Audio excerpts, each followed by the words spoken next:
Okay, I'm ready to start, and I hope you are as well. This is Dan Holling, Stomper Mobile, session number 7. Hope everyone had a great week. I'll remind you now, in case I forget at the end, that next week is our break week. That means next Tuesday there will be no session, no Stomper Mobile session. This is to give you an extra week to kind of catch up. I've heard it from almost everybody. Slow down, Dan. Too much stuff, not enough time. So next week is catch-up week, and then we'll get back together the following Tuesday, same time, same station, same everything, and that would be session 8, and we'll go from there. So anyway, tonight, that's some really good stuff, as usual. And I think we'll also have some time to open up for questions. In fact, I may open it up for some questions right at the beginning because there were quite a few people that were talking about the mind map and had a few questions there. Let's see. I'm assuming everybody can hear me and see the screen. If you cannot, then shoot me a message over by chat. So anyway, let's start with the mind map. Okay. Now, I spent a lot of time with this last week, and certainly if you missed that session, please go and review session number 6 and head over to MindMeister to take a look at this. But I just wanted to point out a couple of things that can help you in working with this. First of all, there are 4 mind maps that I created, and they're all interconnected. One of them is purely for Internet marketing channels. One is offline, your offline marketing channels. The third is all of the mobile marketing channels that are available to you. And then the fourth, the granddaddy of them all, is the cross-medium integration mind map, or cross-channel integration mind map, which has all of these together. And these are put out there to give you all the bits and pieces, and you can figure out ways that it'll work for you. But the goal here is to not only enlighten you as to many different marketing channels, strategies, and ideas that you may want to pursue in offline, online, and or mobile, but also how to integrate these to make sure that when you put together a campaign, whether it's a one-off campaign or it's just your ongoing marketing of your business around the clock, around the year, how to tie all this stuff together. Because here's the key. You've got to remember that today your customers generally will jump across many different channels in order to finally get to you or whatever the end goal of your funnel is. They may start by, sitting on a bus bench and seeing your advertisement on a placard or billboard on the back of that bench. That may connect them to a text message. That may then connect them to your mobile site. That might connect them to a map. Then they may actually take the bus or car and drive over to your place of business. And when they get there, they may check in using Foursquare or some location-based social media thing. I mean, the number of things that can occur from the point in time that a person bumps into your campaign to the point that they engage with you can go across all kinds of channels. So that's why it's really a mistake to try to do marketing in any one of these things. You really need to try to connect them all together. And never, never, never convince yourself that just because you have an online website that you don't need to pay any attention to all this offline stuff. That's ridiculous. All right? If you have a website and it's possible for you to get people's mailing addresses and communicate through direct mail with these folks, more power to you, because that's going to strengthen your online business. So, whatever it is that connects you between these various channels, you should pursue that.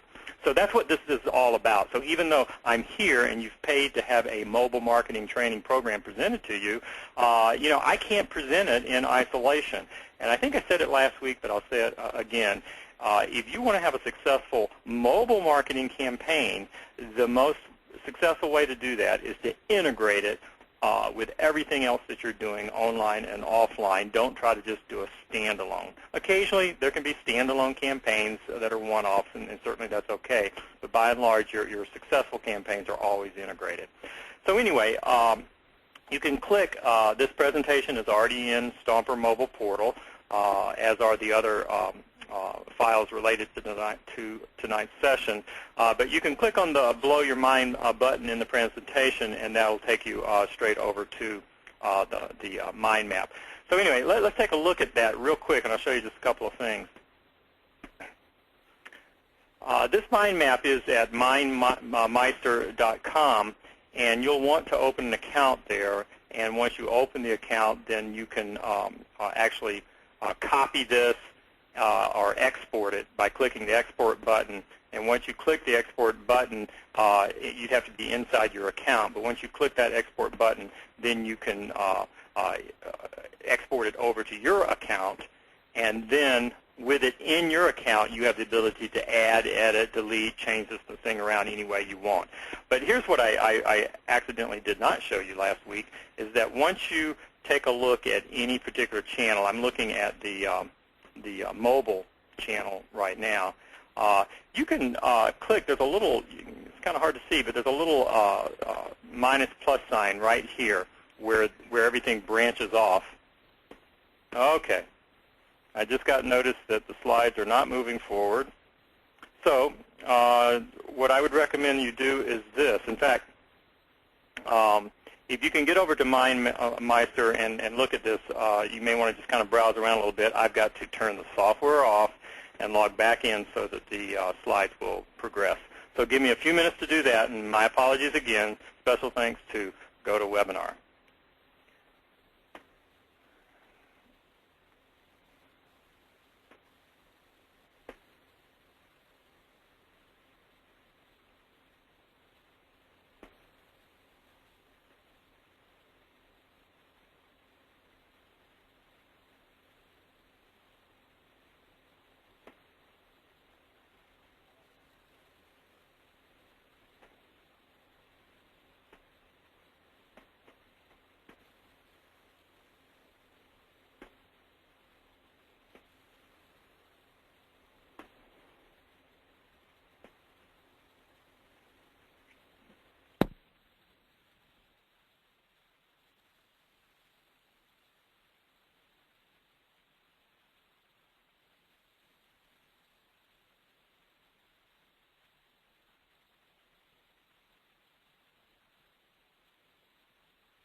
Okay, you may be able to hear me now. Let me see if I can get the screen up and running. Just a minute.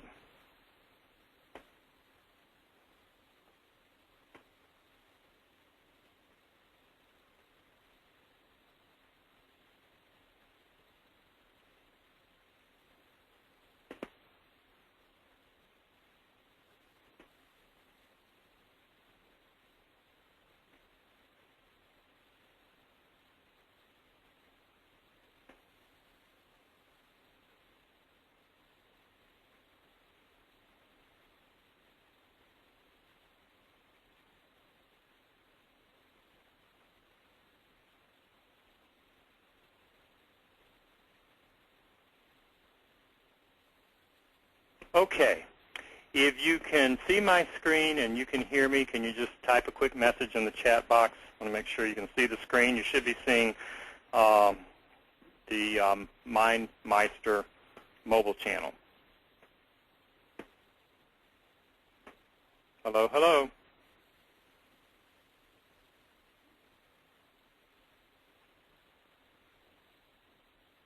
Okay, if somebody could just quickly type into the chat box and let me know if you're seeing my screen.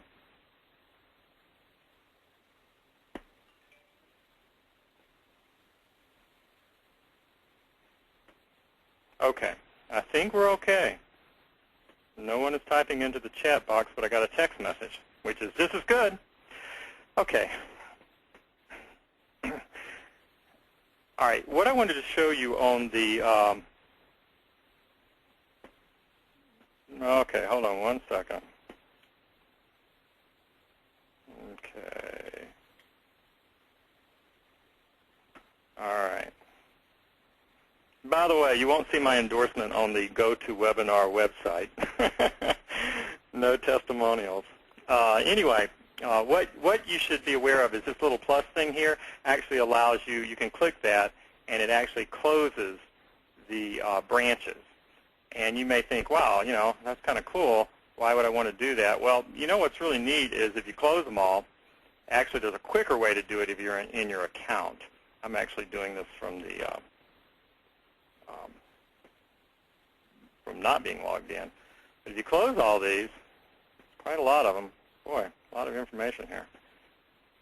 If you close all these, then what you can do is sometimes you can start putting your integration together faster. In other words, you may say, okay, I'm about to do a marketing campaign. I want to take a look at the different avenues that I might pursue or that I need to think about within the mobile marketing channel. And you could say, well, okay, mobile apps, you know, I'm not going to be doing any mobile apps, so let's just forget that one. Mobile ads, my budget, let's see what they are. I could do AdMob, iAds, and there's others. But I don't have a big budget, so we're going to skip that. 2D barcodes, yeah, I'll probably do that, so leave that one open. Mobile customer support, I've already got that in place, don't need to worry about it. Target markets, you can click on that. Okay, good.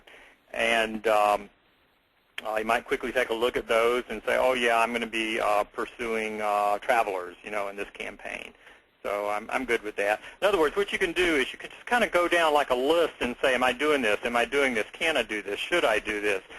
You know, how might this fit in with something I'm doing online or offline or what have you? And just open up the ones that are, you know, of importance to you. The other thing that you can do, in fact, let me actually log in, and I'll show you this. Just give me a moment here to actually log into my account.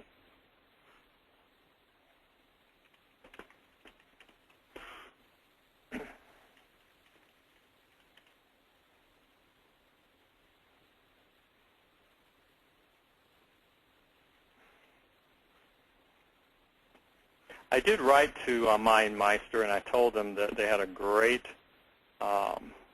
mind mapping system, but their search engine was really lousy on the home page, and they've assured me that they're going to try to improve it.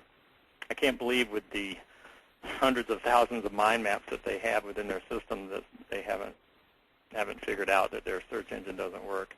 Anyway, here I am in my account, and I'm going to click on the Mobile Marketing Integration Mind Map. It's the same thing that we were in before, only now I'm logged into my account. What you can do on your account, if you're in there, you can actually right-click on the icon, and you can do things like what I like here is that you can actually copy as text. So, in fact, let me do it from a smaller level. Let's go here to, say I'm doing mobile search. Let me move this over a little bit. Say I'm going to do mobile search. I right-click on that, go down to Tools, and I can copy as text. As soon as I click on that, look what it does. It gives me everything that's in that little branch, just the mobile search and SEO, as text.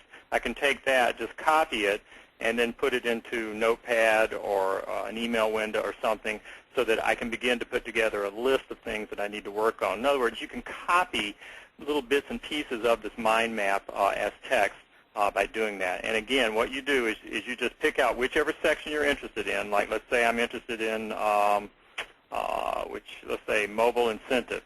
I right-click on that, go down to Tools, Copy as Text, and there are the various things that are listed in just that little branch. Got it? The other thing is that you can actually do it from the bigger branch. If I do it from here, right-click on the mobile channel, go down to Tools, Copy as Text, and look at here. The entire mind map in text is right here. So that gives it to you so you can put it in a notepad if you want to work with it in a different format, okay?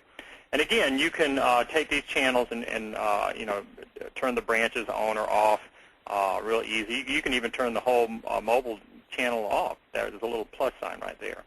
Also, make note that there are many, many links in this, and the links are the little round dots that are associated with quite a few of these, okay? And I think that's it. A lot of information here, so let me know what success you have with this, and certainly if you adopt these and put them into your account, as you should, and you augment these or figure out some new things that I've left out, let me know, and I'd appreciate it. Okay, that's it. If there are any questions on just the mind map part of this, if you want to put those in the chat right now, I could take a quick look. And then we're going to move on and get into a blueprint that I put together in order to help you pull together everything that I've taught you up till now into a step-by-step blueprint for you to put together a mobile marketing channel. I'm not getting any chat messages, so I don't know if this darn thing's working or not. I got one from Andrea, but that's it. That is it.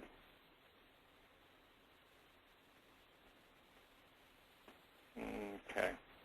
I bet there's at least 500 questions there, and I'm not getting any of them. Okay. Andrea, if you see any that are interesting, I must be able to get them from you. You can copy them and share them with me, I guess.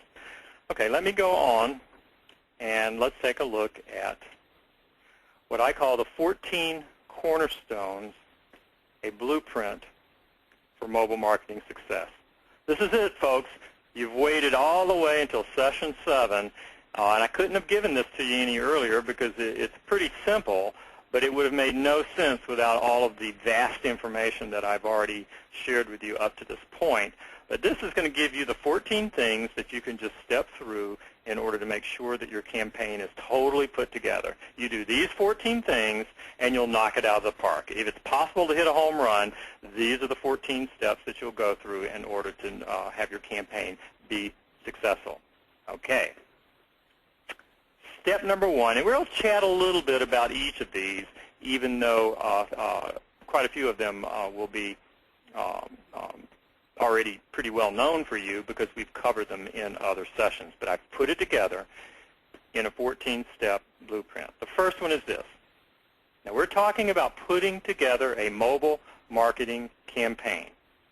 All right? It can be a single campaign for just, you know, marketing one product or building your mobile email list, or it could just be weaving mobile in a general fashion into your ongoing business marketing so that it's just persistently there all the time. Doesn't matter. This is step number 1. You always start with this question. What's in it for your customer? If you don't start with that, you're destined to fail. In other words, what are you doing in this campaign that is of any interest or benefit to your customer? If they can't see it readily, they're not going to pay attention, they're not going to be interested, they're not going to engage, and your results are going to be zip. So start with that question. By the way, that's the first question you ask, whether it's mobile, internet, offline, doesn't really matter. What's in it for your customer? Okay. Second one, second step, determine your best mobile magnets for each campaign or strategy. Now, I've given you these mobile magnets in previous sessions, okay, and you can go and look. I know it was in session number 1, and I represented them again in, I can't remember if it was session 2 or session 3. But there, you know, it's a little over a dozen things that I call them magnets because it's what will attract a person to your campaign. Is it a free download or is it a discount? What is it that would attract someone to this campaign? So this really dovetails with what's in it for your customer. But this is the magnet that pulls them there. So you've got to figure out which magnet, sometimes it's more than one, that you should use for a particular campaign. Number 3 is you then want to mold the best mobile strategy or strategies using the 7x7 worksheets that I gave you in earlier sessions. And again, those 7x7 worksheets, they cover pretty much everything. Yes, you can augment them and add more as new technologies come out or if you come up with other ideas. But that 7x7 set of worksheets will help you to build some incredibly powerful strategies. So step number 3 is use these sheets in order to mold your best strategy. Step number 4, you want to establish your mobile web presence. Now, if it has to do with just your general website, that may already be up and running. You don't have to do a darn thing. You would just pick which page within your site is going to be your destination page. But in many cases, when you're doing a mobile campaign, you have to create a special page for that campaign, be it for a launch or be it for a particular product you're selling or a particular opt-in where there's a certain mobile magnet or download that you're giving away, whatever. So you have to create a mobile web presence for that campaign. Now, there are times when there is no web page or website with a campaign. If you're doing something that's just pure text message, then this wouldn't apply. So even though there are 14 cornerstones here that you go through, there are occasions when a particular step or cornerstone will not be needed. So what we're talking about is establish your mobile web presence. That would be either your mobile site or your blog, a landing page, your venue page, which we'll be talking about later tonight when we talk about location-based social media, your transition page. Whatever it is, if there is a web presence associated with your campaign, you establish that, get your URL ready, maybe a shortened URL, which is commonly used in mobile. Have that ready. Step number 5 is you want to select and set up your mobile technology, the tools and systems that will be required in order to make the campaign work. Now here I'm talking about your text message systems, SMS, if you're going to use 2D barcodes, LBSM, which is location-based social media, and again we're going to talk about that tonight. Proximity, those are the systems that you place at a location that will send out media, text, video, images, and whatnot via Bluetooth or Wi-Fi directly to people's mobile phones that are in that area, within that proximity. We'll talk about that in a later session. Your m-commerce systems, and we haven't covered m-commerce specifically. We've talked about it on and off. In fact, last week as we went through the mind map, I revealed many of the major m-commerce. By the way, m is like e-commerce, only m is mobile commerce. That's what that stands for. But many of those were revealed and are listed and linked in the mind map. You may need a mobile app for your campaign. So you got to think through what are the systems and tools or technology that I will need in order to pull this campaign off. So you have to select those, get it set up, and get it all ready. That's step number 5. If it's a text messaging system and you're still looking for one, in last week's session, I released over, I think it was about 100 different text messaging services all around the world. So if you can't find one, you're not looking, okay? You've been presented several in detail in the course, and then you have a list of about 100 of them in the PDF that is now in Stomper Mobile Portal. Step number 6, use an SMS formula to create a compelling text message or compelling text messages. You'll remember the get-rich-quick formula for creating text messages, and there were several other formulas as well. You want to use a formula to assure that you're creating these with a psychology that will increase engagement and results with your customers and prospects. And if you use the formulas that I presented, it will assure you that you get good text messages.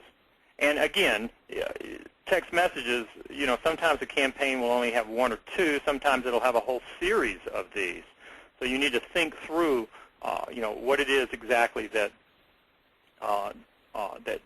that you're doing, how many messages you're going to need, and then work those out so that you've got a formula for your text messages.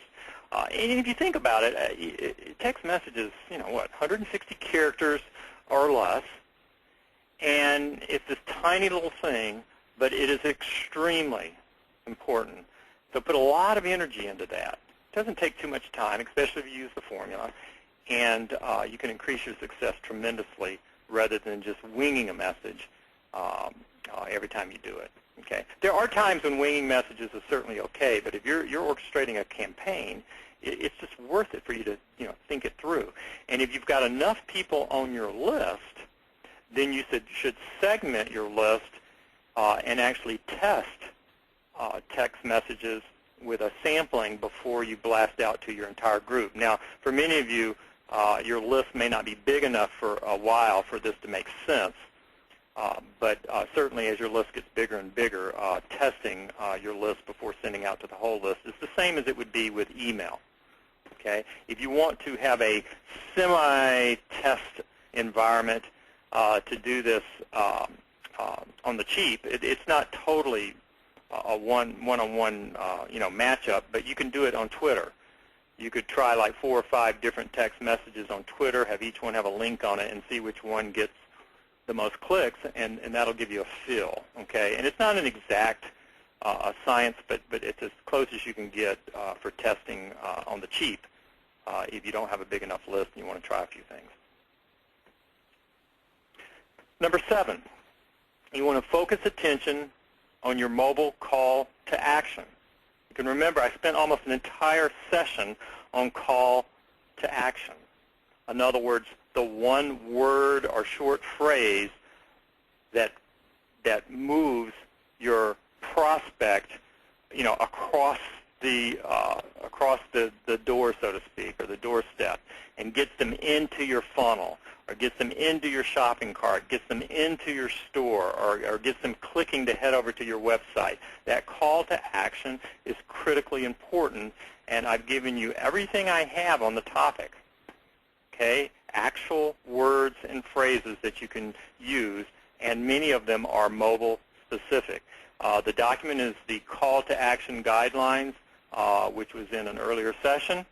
I would suggest that you review that until some of these calls to actions become second nature. But I will tell you this, and I'm, I have a fault in this way as well. Sometimes you start thinking you know too much, and it causes you to just forget, certain, alternatives. And if you review through that list that I gave you from time to time and try different things, you can find things that will work better than what your intuition tells you. Okay. One of the reasons I like to teach webinars is because it forces me to go through all of this material time and again. Okay, number 8, implement as many mobile traffic strategies as possible. Whenever you do a campaign, you want to implement as many mobile traffic strategies as possible. Now, you're always dealing with a few factors when you talk about traffic or anything that has to do with a campaign. It's either money, time, staff, or knowledge. Those are the 4 things that can impact a campaign or the implementation of traffic strategies. If you don't have a lot of money, then, well, you're going to have to forget any type of pay-per-click or paid ad types of traffic. If you don't have any staff or help or the ability to outsource if you need that type of help, then it comes down to, what you can do personally. All right, that's pretty much it. That's staff. very closely related to time. If it's just you, you've got 24 hours in the day, and there's plenty of other things to do, so you may not have a lot of time to implement mini mobile traffic strategies. And that's why outsourcing or working with partners or staff or employees, whatever it is that you have, can help to multiply your time because every time another human being is added to the equation, you're picking up, extra hours that can be used to help you implement a campaign. So that's another factor. And then knowledge. Luckily, as a result of going through this program, you have at your fingertips a lot of extra knowledge that many businesses could not even dream of, or many other marketers are just unaware even exists. So you've got all of that. It doesn't mean you know it all. You've heard it. You've experienced it a little bit, but it's all documented, and it's contained in the presentation slides and the PDFs and the audios and webinars that are in the Stomper mobile portal at this point. So there's a lot of knowledge there, and I've had quite a few people share with me that in listening to the webinars the second and third and fourth time, they're picking up more and more things. Okay, that doesn't mean that I'm planting secrets or anything in there. It's just that sometimes when you listen to something, you're not yet at a level where it means anything to you. And so by the time you get through with session 8, there are things that were in session 1 that would have a lot more meaning, and it would stick, and you go, aha, I get it. I mean, if you really want to get your money's worth out of this training program, I would recommend that when we're all said and done with this, is you go back to session number 1, and as you can, just work your way through them. Before you go sign up for another webinar, go back and just go through this. Give yourself an extra 30 days or something, and go back through it and really get good at this. You may as well. You're on the cutting edge of a huge opportunity, and there's no reason not to become as good as you can. You've got all the materials, or you will have by the time we're done, that you'll need to get you really far with this. But anyway, so number 8 is implement as many mobile traffic strategies as you can. I've covered about 15 or so thus far in our training program, and by the time we're done, I've been talking about this forever, but by the time we're done, we will have gone through at least 28 total mobile traffic strategies that can help you. Okay, number 9. Integrate online, offline, and mobile wherever possible. Use cross-channel marketing, integration mind map. That's what I said really at the beginning. Every campaign you should do, you should try to integrate across all the different channels, online, offline, and mobile. Mobile in particular is more successful if it's integrated in with online and offline rather than as a standalone. Number 10, if a technology is new to your audience, your strategy must be made simple, fun, and include the how-to for the end user. Let me give you an example. If you're going to implement a strategy with a 2D barcode, for example, you know that 99% of the people that see that thing they're going to have no idea what it is. And there's no way just looking at that little barcode that you could possibly figure out that, hey, I've got to go get my phone, download an app, take a picture of this thing, and then it's going to take me someplace. That's not going to happen, ever. So you have to include some fun and education into your strategy if you expect it to work. Now, luckily, this is kind of like cool stuff. A lot of people really think it's neat. So if you bother to train your prospects, teach your prospects, show them the how-to, make it fun, keep it simple, and if you offer a reward, it's even better. Turn it into a contest of some sort. Then your end user will love you for doing it, they will talk like crazy. It'll start viral marketing because as soon as they take a picture of, and I'm just continuing with the example of 2D barcode, but as soon as they take a picture of something and it takes them over to a website, and they're going to think that they're 10 times smarter than their next door neighbor, and they're going to be over there bragging a little bit, and you're going to benefit from that as they show off what you've taught them.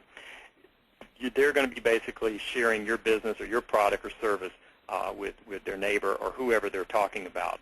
So what you need to think about with mobile, and I see this as a opportunity, and it's funny because when I talk to most people, and especially some marketers, and in fact I'm not going to embarrass some really big name marketers that I've had conversations with, and they've actually told me, yeah, mobile's cool and everything, but people just aren't yet, educated enough about it. Market's not ready for it yet. And I'm sitting here going, wow, I don't even look at it that way. I love it when the market's not ready because that gives me the chance to be the cool guy out there showing my audience about this stuff, and it's just viral like crazy when you do that. So this is a great opportunity. So, it's easy to think about with 2D barcode, but no matter what the thing is that you're doing, in fact, we're going to be talking about location-based social media here in a minute, and that's something new. Rest assured, 9% of the people out there do not know what location-based social media is. They've never checked into a business before, and they have no idea what that's all about. So if you can be the one that educates them and shows them how it's fun, and then maybe they win a pizza or they win a gift or something of that nature, then that training is going to end up being you making it fun for them. You teaching them how to do it is going to make you, in that customer's eye, move up a notch, amongst businesses or products or services that are out there, and you'll pick up on the viral. So keep that in mind if you're dealing with a new technology, and most of the things that you're doing in mobile are new, including the oldest of all mobile technologies, which is text messaging. Even though it's out there, everybody's done it, okay, there's still some cool stuff you can do with text messaging that a lot of people haven't done. Just shooting out a text message and saying, hey, show this text message to the cashier or when you check out, or enter this coupon into the checkout when you go to our web page. Just being able to take a text message, and just because you say it's a coupon, it is. It's not like you have to go create an official coupon. You just say this text message is a coupon. Show it to me as you check out, and bingo, I'll give you a discount or give you a free whatever. All right? That's, something new, something different, and you're teaching people as they're benefiting and having fun at the same time. Number 11, test, track, and tweak using mobile analytics. Now, I've given you the links to several places that provide analytics for mobile, and I will remind you, Google still is not yet quite there on mobile. They're trying. But that's not the best mobile analytics at this point in time. If you listen to this, maybe 6 months from now, I could be totally wrong. I'm sure they'll get their act together. But for right now, places like Bango, AdMob, and others that I listed on the mobile mind map would be better for that. But here's the deal. Here, it's not much different than what is recommended for the Internet. In other words, yes, it would be best if you had, if you tested your landing pages, tried different size buttons, different call to actions and stuff like that. There's not really, that I'm aware of, a Taguchi system set up for mobile. I'm sure you could take a split test or Taguchi technology and apply it to a mobile web page.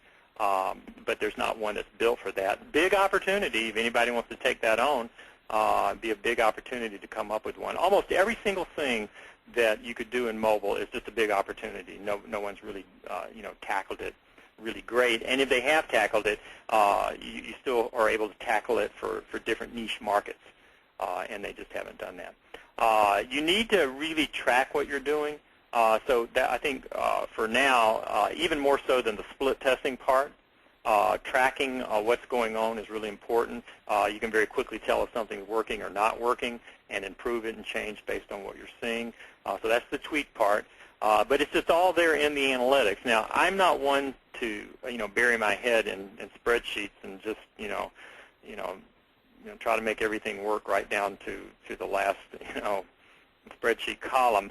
But I do think that you figure out a few things within your analytics that are important, like where your traffic is coming from, how many people are clicking on this or that, how many people are making it to the final destination, be it either to buy something or to opt in, and what are they doing after the what I call the after sale or the after effects area.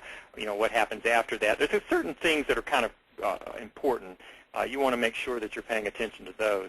But you get kind of nutty if you're just sitting there trying to figure out how many people are coming on an Android and how many people are coming on a Nokia phone. I mean, there's 1,000 different phones out there, and I'm not sure by studying that you're going to really increase your campaign all that much unless what it is that you're offering is for a specific handset.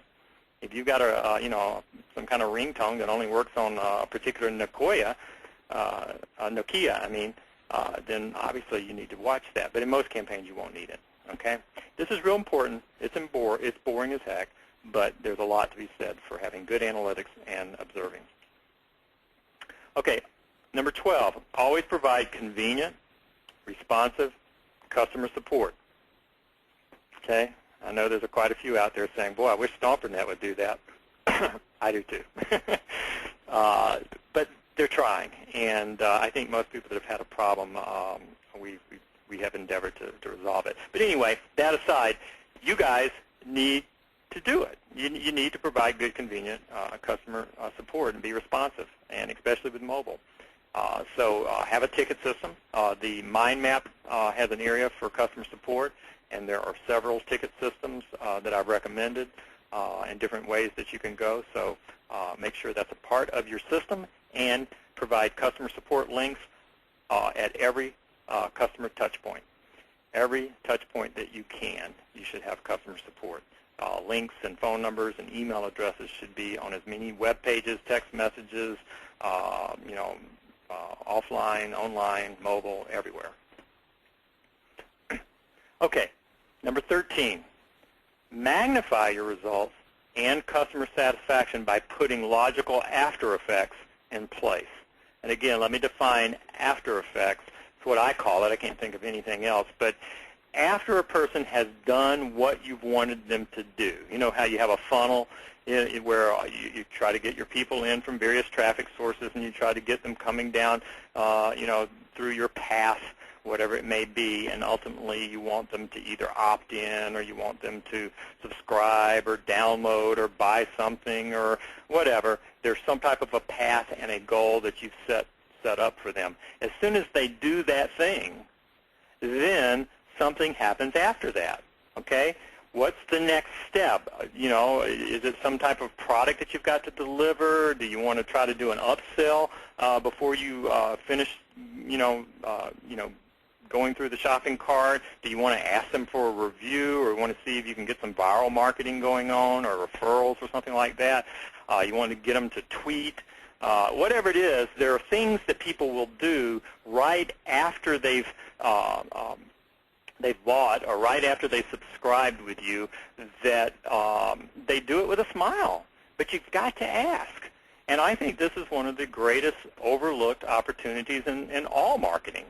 But since we're talking about mobile, as soon as a person finishes up, buying something, then you should be considering what those after effects would be. And I've shared, more detail about this in earlier sessions, but it's definitely an important part of your campaign.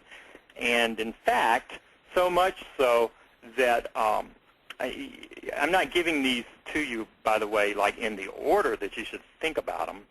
I'm not saying that because this is number 13 that you got to make sure you get everything else taken care of.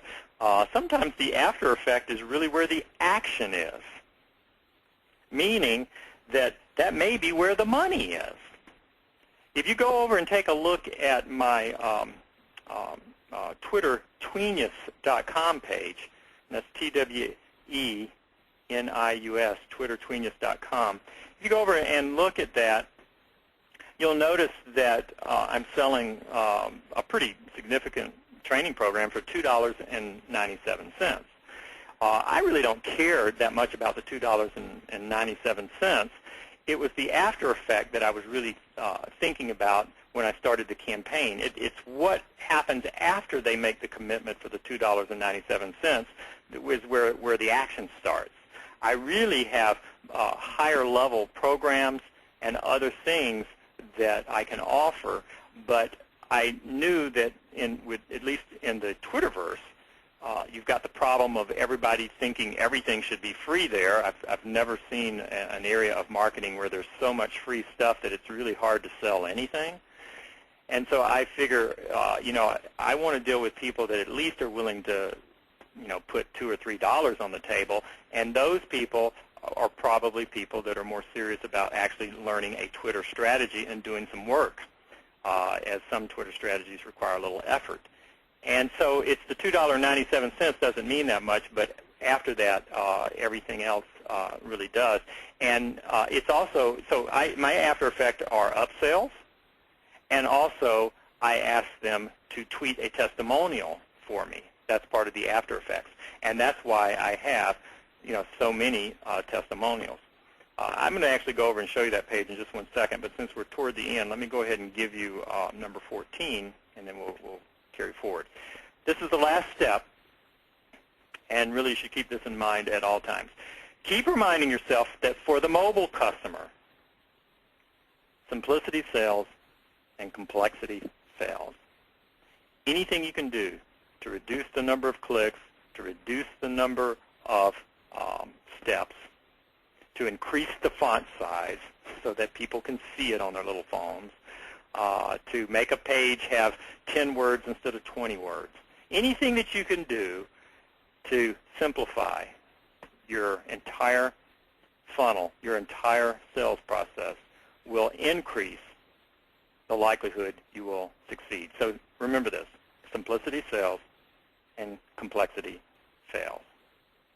All right. Now, if you look in the Stomper mobile portal, in the media area, you'll see I've prepared a PDF that you can download. It's just one page, and this is your blueprint. You can just print this out, check it off as you go through it, and you've got a real simple one-page blueprint that will help you with every single campaign that you would do. Now, obviously, these branch off, and it can get, into much more stuff, when you start working on the 7x7 worksheet and you get your systems all set up. There's a lot of stuff that can be done, but this is the blueprint that will make sure that you're on track and that you cover everything. So it makes it really, really, really simple to have it all on one page. So you can download that now. Now, before I go on to location-based social media, which is our next step, I'm just going to quickly scoot over to my Twitter Tweenius page and show you a couple things there so that that makes sense. I want you to do this stuff, and sometimes seeing it helps. Okay, so here I am at Twitter Tweenius, TwitterTweenius.com. Tweenius is Twitter for Genius, by the way. Okay, if you can see here, what I've done, this is a landing page, pretty darn simple landing page, and there's only 3 things that you could do. One is you could click here and watch a video. It's about just about 3 minutes. The other is that you could see what people are saying, and I'm going to click on that. And what happens is, let's see, come on. There we go. What happens is it pulls up a Google map. It's kind of hovering over my landing page. And there's actually an audio going on at the same time. I've muted that. That's telling you what this map is all about. And as you click on any point in this map, you'll see that it actually pulls up, I'll click on a few of them, tweets that people have made that are basically they're testimonial tweets. They're just saying something good about the Twitter Tweenius training program. And what's kind of cool is if you click here, you can actually zoom out, and you can see, let me actually close this window here. You can actually see that I have people all around the world that basically have said good things. I mean, there's, I don't know how many there are, but, hundreds and hundreds and hundreds of testimonials that are on this map, talking about that. So if a person comes here, they're thinking, wow, look at this. There's people all over the planet that are saying all these great things about this Twitter program, and it's only $2.97. The credibility goes, out the window here. It's just really high. Now, how did I get all of those testimonials? Well, it was pretty easy. It was all in the After Effects, okay? Because as soon as a person completes either opting in for my newsletter, I have another page that is just an opt-in, or if they actually pay the $2.97. As soon as they do that, a thank you page comes up, and the thank you page recommends that they tweet. And it even gives them some example tweets that they may want to work with, or they can write their own, whatever they want to do. Okay, so I'm not forcing them. I hate these systems where it's like, hey, go tweet this, and we'll check that you've tweeted, and if you do it, then we'll give you this reward, and then all of it. It's like, my God, it's like it's not bribing them. It's like you're holding a gun to their head, and I'm sure that it has its effectiveness, but, I'm not bribing people at all. I'm just saying, hey, you just opted in, you just bought something, obviously you liked it or you wouldn't have done that, why don't you share that with people, click here and tweet, that's all. And I got 800 tweets before the darn thing even went live, okay, and I've had, many, many more since then. But anyway, the point is that because I thought about this up front, this is an after effect, that's why I had the ability to present it now up front. It's as though as everybody comes in the front door and they see this, as they go out the back door, they're actually able to add to it. They can actually, put their name on the map. So that was an after effect. That's pretty much it. And that's it. Okay, I won't spend any more time on that. But by the way, Twitter does go hand in hand quite well with mobile. And in fact, I was working on mobile and doing my mobile research when I got a little addicted to Twitter, and then kind of put mobile, slightly to the side as I focused very seriously on Twitter for quite a while, developed this program, and then I came back to mobile. But the two do work hand in hand, and if you really want to get good at mobile, getting good at Twitter really, is a good thing. So anyway, that's a thought. Let's go now to location-based social media, okay? Now, before I do that, there are a few questions here. I'm just going to look real quick. I'm not getting questions, unfortunately, from you guys. GoToWebinar's got their own way of doing things today. Okay. Someone wanted to know if the Moby Site Galore has finished the special deal for us, and darn it, and the answer is no. And I wrote them this week to see if I could get an update.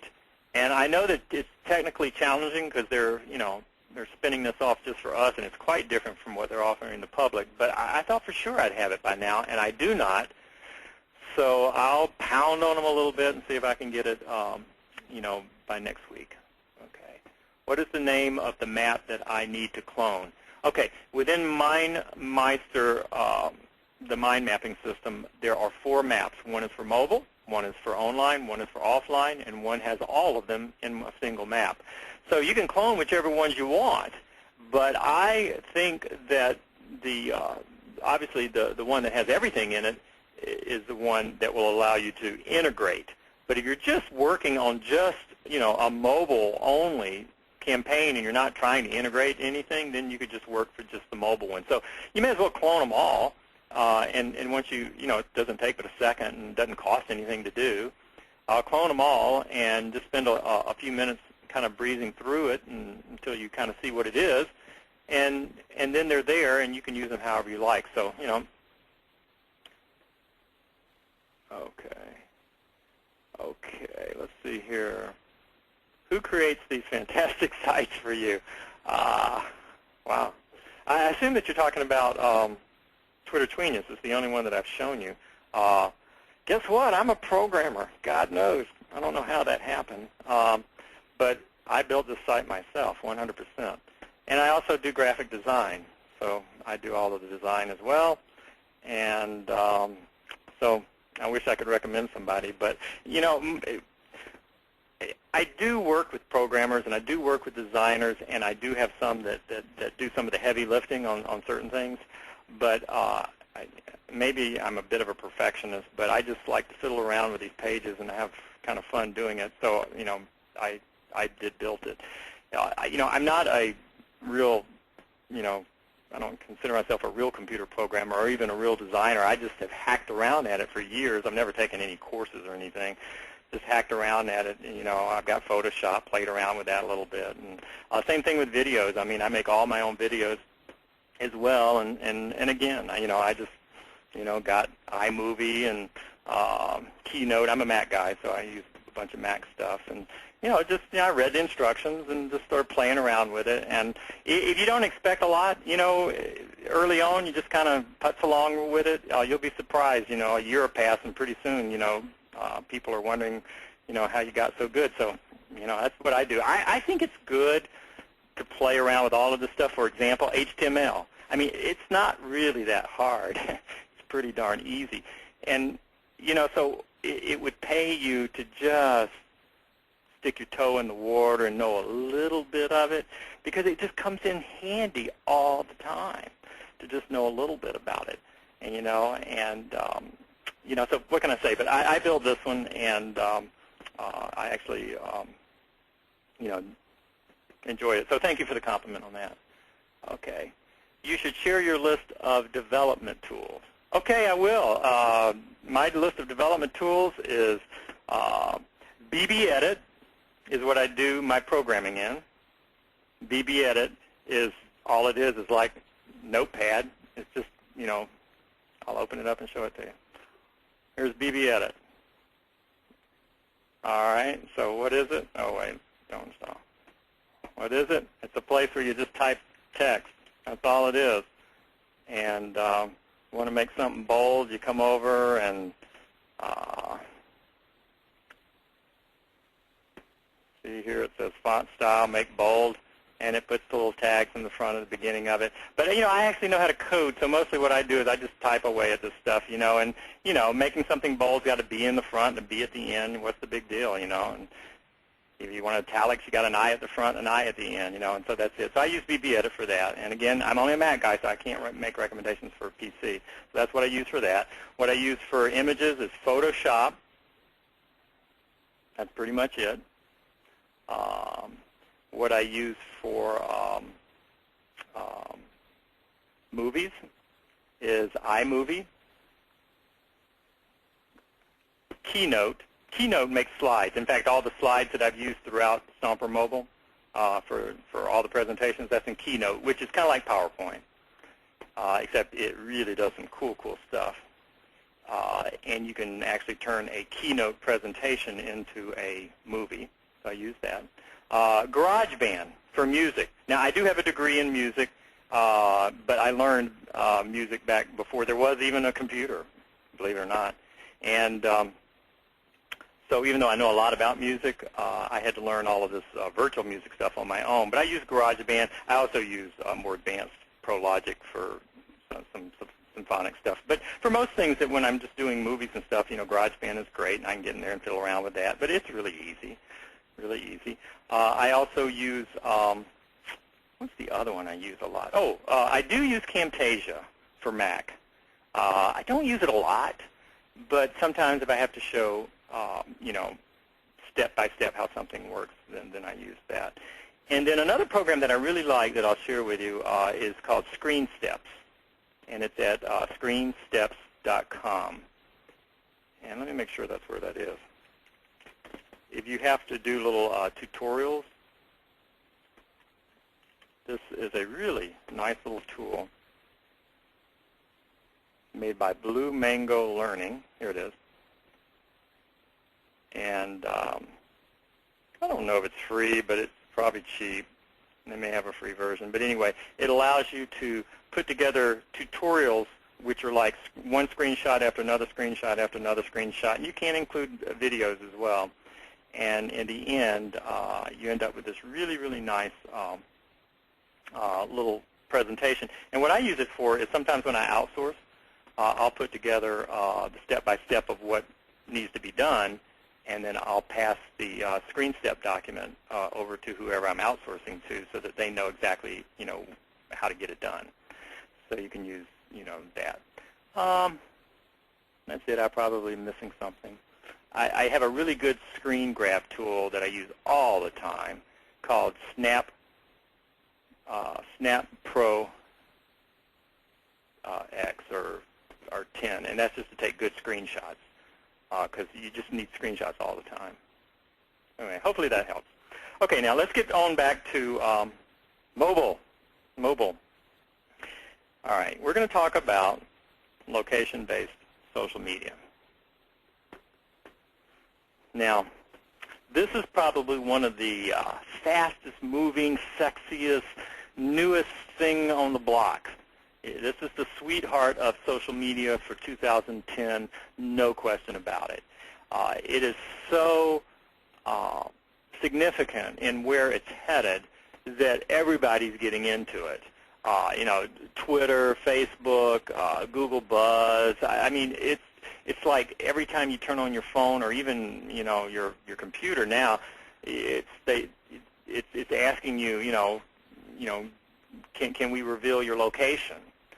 And it's really been driven by the inclusion of GPS, global positioning, in our mobile phones, because now pretty much if you allow it, the GPS can let anyone, including a social system, know exactly where you are, and you can check into places, and you can post shouts and messages, and have it tagged to where you're at. You can take a photo of something, and as you share it online, the system knows where you were standing when you took the photo. I mean, it's just really cool. I mean, there are some privacy issues, and you have to make sure that you don't do stupid things like every time you go out, tell everybody where you're at so that the robbers know that they can come over and steal your stuff. You could do that. I suggest that if no one is at your house, you be careful either about revealing where your house is or things of that nature, or you make sure that you let everybody know that you have a German Shepherd and a alarm system, and your next door neighbor is a cop. And whether it's true or not, if you're saying it, I don't think any robbers are going to take a chance. So you got to think it through. And I'm being a little silly now, but you do have to think it through. There's actually a website that's getting a lot of media lately called PleaseRobMe.com. And there's really not anything there at all. Last time I looked at it, it's just one page. But somebody just thought it was a funny domain and set it up, and then all of a sudden they started promoting it all over the place. I mean, major magazines, television talking about this website, PleaseRobMe.com. And the point is that it's like they're saying that location-based social media kind of is like, just saying, hey, come steal my stuff. I'm out at the pizza parlor tonight, and I'm not home, so you can steal my stuff. So anyway, you got to do this with some sense. So all that aside, let's talk about what this is. And this was something that it took me a while to get my head around, because it was like not anything that I intuitively felt I really wanted to do. I'm somewhat private and prefer to just stay home and, have dinner and pet my dog and walk around the block. I mean, I'm not out, partying it up a lot. So this is definitely something that really gets you engaged in your community in many ways. And so for me to engage in this, I had to kind of like slip on another hat and kind of think, well, maybe it's not exactly what I would want to use, but I engaged pretty heavily so that I could figure out, how it worked, and in particular for marketing and for business.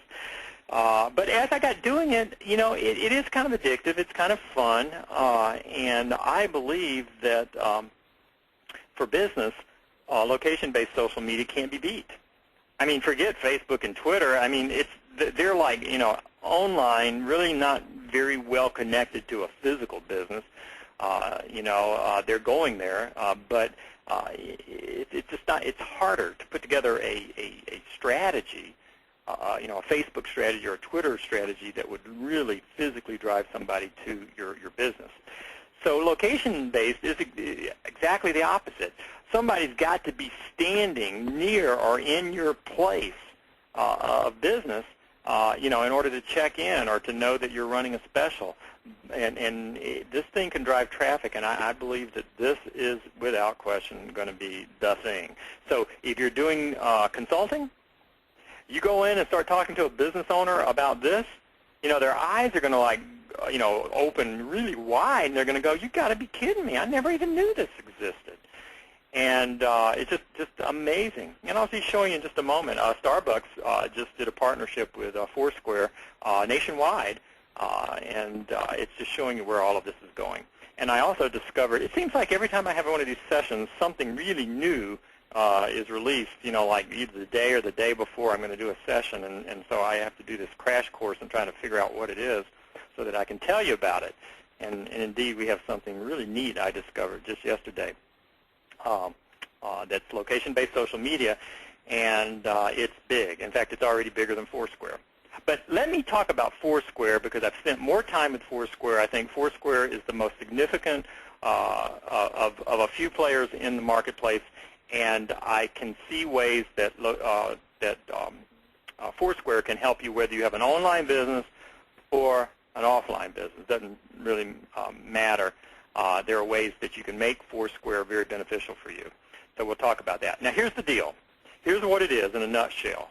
Location-based social media means that there is a customer or a prospect out there that has some type of mobile device with them that either has GPS in it or I believe they call it triangulation, where the phone can be determined to be in between a few different cell towers. And but basically, through the cell towers or through GPS, that prospect or that customer, his location is known. And it's known because the person is allowing it to be known. And what location-based social media presents to the end user is, hey, look, if you check into places, in other words, when you go to this business, if you will quickly log on, either by using an app that you've downloaded for your Android or BlackBerry or iPhone, or even if you just go to the mobile website for say Foursquare, you can check in. And you're thinking, well, why would anybody want to do that? That's what I thought about, because I sure had no reason to. But I just started checking in for the heck of it just to see if, suddenly some light bulbs went off. And as you begin to do it, you start realizing that the system is set up to be kind of like a game. And it seems as though that's where all of these systems are headed, trying to combine three things together: a game, social media, that is connecting with, friends and associates, and business, some way to make money. And as long as that first thing I told you, always think about it, what's in it for the customer, as long as that's there, this will work. And so the game aspect is supposedly the what's in it for the customer part of this, because what's in it is entertainment.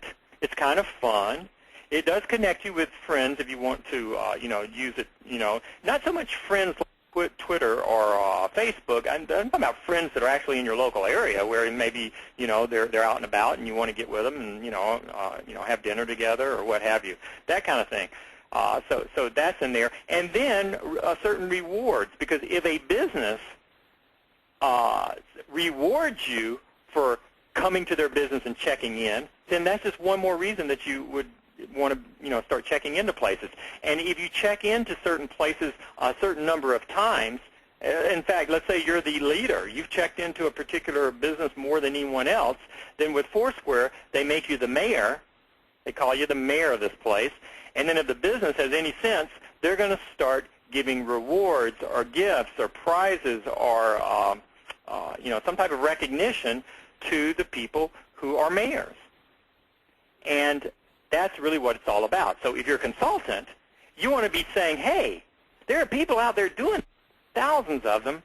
So what you need to do is get in the game. All you got to do is maybe offer a reward or something for any person that checks into your business, or offer a bigger reward if a person becomes the mayor of your business, or offer a reward if they check in for 10 times, or if they post a shout, which is kind of like a tweet or a review or something, if they post that.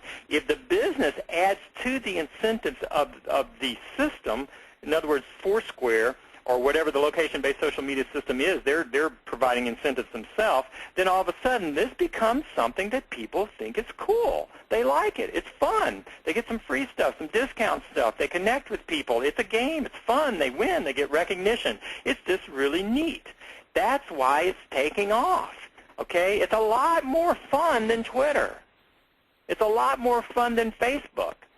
And both of those are headed very fast in this direction. In fact, both of them have money into a lot of these other systems, and they're converting their systems as well. So that's what this is all about. Now, what I want to do is to show you specifically how to get Foursquare set up for your business. Okay? Not going to spend quite as much time with, you getting out there and checking into various businesses. You should do that. Okay, but that's kind of obvious, okay? I would go and get the Foursquare application for your phone. If you've got an old phone that's got a 3-foot antenna on it and still plugs into an outlet in order for it to work, that's okay too. You can just go to m.foursquare.com. m.foursquare.com. Well, that's just a very basic, simple mobile website that will work on any phone out there, and you can do the Foursquare thing. But if you've got any type of a smartphone, you want to go and get app. iPhone, BlackBerry, Android, Palm, iPad, all of those devices, all the smartphones have Foursquare applications that will work. You want to get that and download it, because then it makes it really kind of fun and interesting in all of this.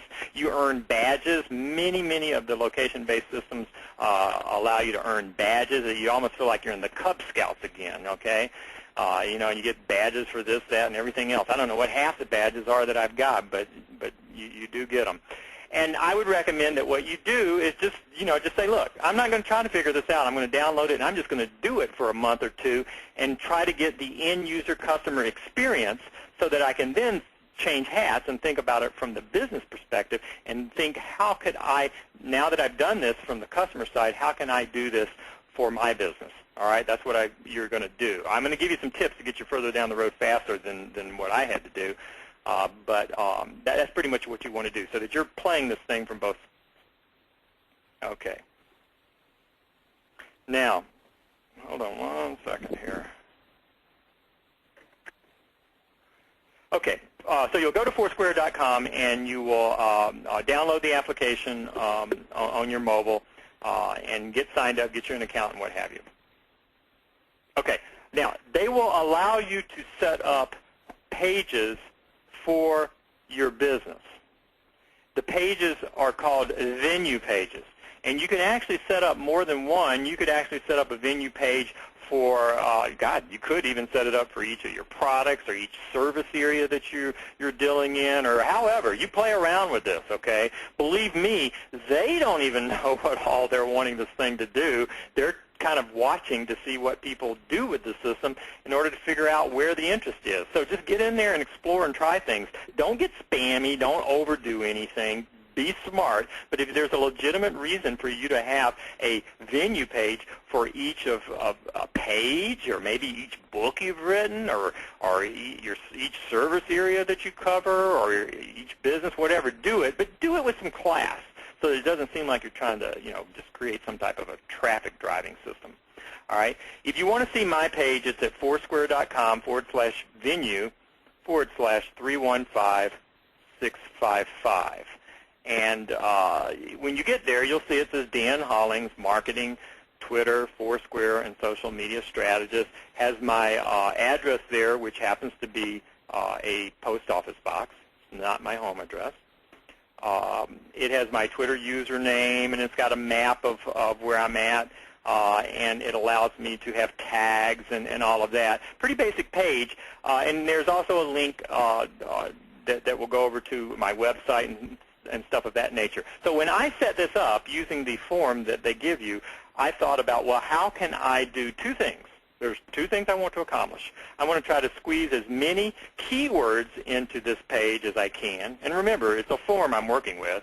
And I want to think landing page so that if a customer comes to this page, what are the call to actions and the connection points? Are they phone numbers? Follow me on Twitter. Can I get a link in there to my website? Is it possible to get a text message in there, a keyword, and mobile keyword, and all that kind of stuff? I'm just trying to figure out how can I get stuff in on this page, whether they want it there or not. I'm going to figure out how to get it in there and just go at it like that. So, that was my first thought, and that's really what I did. All right. Now, when I did it, it was kind of interesting because within 48 hours, you can see the search results that come up on the left side of the screen. And, you can do all kinds of search results. I mean, it's just phenomenal how much exposure Foursquare gave me. And the reason I'm covering this is because if you have an online business, still you want to get listed well locally for local searches, okay, to drive traffic to your website, even if you don't have a physical business. And this is phenomenal at getting top rankings in Google very, very rapidly under very good keywords. I was just blown away. There are so many examples I could show you, but for brevity, because I showed many of these in the pre-launch materials, for brevity, I used Social Media Consultant in Tucson, Arizona. Now, Social Media Consultant in Tucson, Arizona, that's a good keyword. In fact, there are several, if you see in the lower screenshot there are several right over here, people that actually pay in order to get on this page. So this is a good page. But it doesn't matter whether you're looking for, internet marketing, Tucson, Arizona, what else? Mobile marketing consultant, Tucson, Arizona. I can even go, if we have some time, I can go and look at it. But the point is that it doesn't matter. Foursquare seems to just work its way up to the top, very fast without any problem. What was really interesting, and I checked it about 30 days later, and I even checked it before I did the class tonight, is that after some time, it just got better. I didn't do anything else. I mean, I just went in there and set up my page, and I check in a lot. But as you can see, after about 48 hours, Foursquare came up as number 3 under the keyword Social Media Consultant, Tucson, Arizona. And again, these are local searches. I'm not talking about global searches. This is only going to help you on local searches. But local searches is, I got I had an accountant call me. Okay, he actually called me last week, and he emailed me again this morning. And he says, Dan, everywhere I look in Tucson, you're the man. You're like always on first page, usually number 1 for everything I can think of. And he says, I don't know a lot about marketing. He says, but I'm working with hundreds of businesses. And all of them are always asking me about marketing this, marketing that, and whatever. And he says, I'm trying to connect up with somebody that I can just funnel business off to, that knows about marketing. And a lot of them just want simple stuff, how to build a list, how to get a web page up. He's not saying anything about mobile because he doesn't even know, And he wrote me again today, and we're going to talk, tomorrow evening. All right? That was because of this Foursquare thing, all right? He clicks on that, and he goes over to my venue page, and it's got my phone number, which I use my Stomper, Communicast toll-free number system. It's what's in there. And they call, and they leave messages there, and that's it. But anyway, the point is this. You set up a venue page, you put your keywords in there, and then after 30 days, I'm in the number 1 spot. All right? I mean, I'm not on this page except for that, That's it. There I am. Okay. So it's worth doing it just for that. So let's talk about how we're going to get Foursquare and your business all set up. And if you do it for Foursquare, then as you go and try it for GoWalla, or you try it for MyTown, or any of many others that are out there, it's basically the same idea that I'm going to suggest.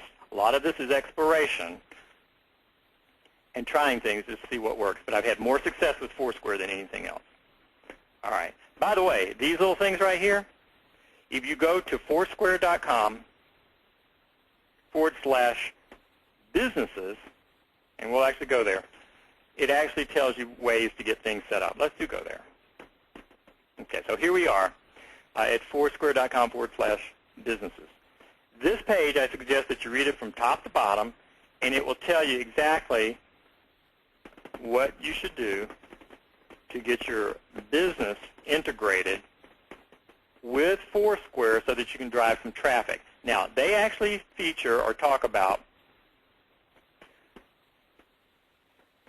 5 ideas. Okay, Mayor Specials. I'm going to show you a few screenshots in a minute, but Mayor Specials, this will allow you, you can actually set this up. The tools are right here on this page, so you can click and go in there and set it up so that you can offer a special. If somebody becomes the mayor of your business, then you can offer them some type of a discount, prize, free cup of coffee, what have you, all right?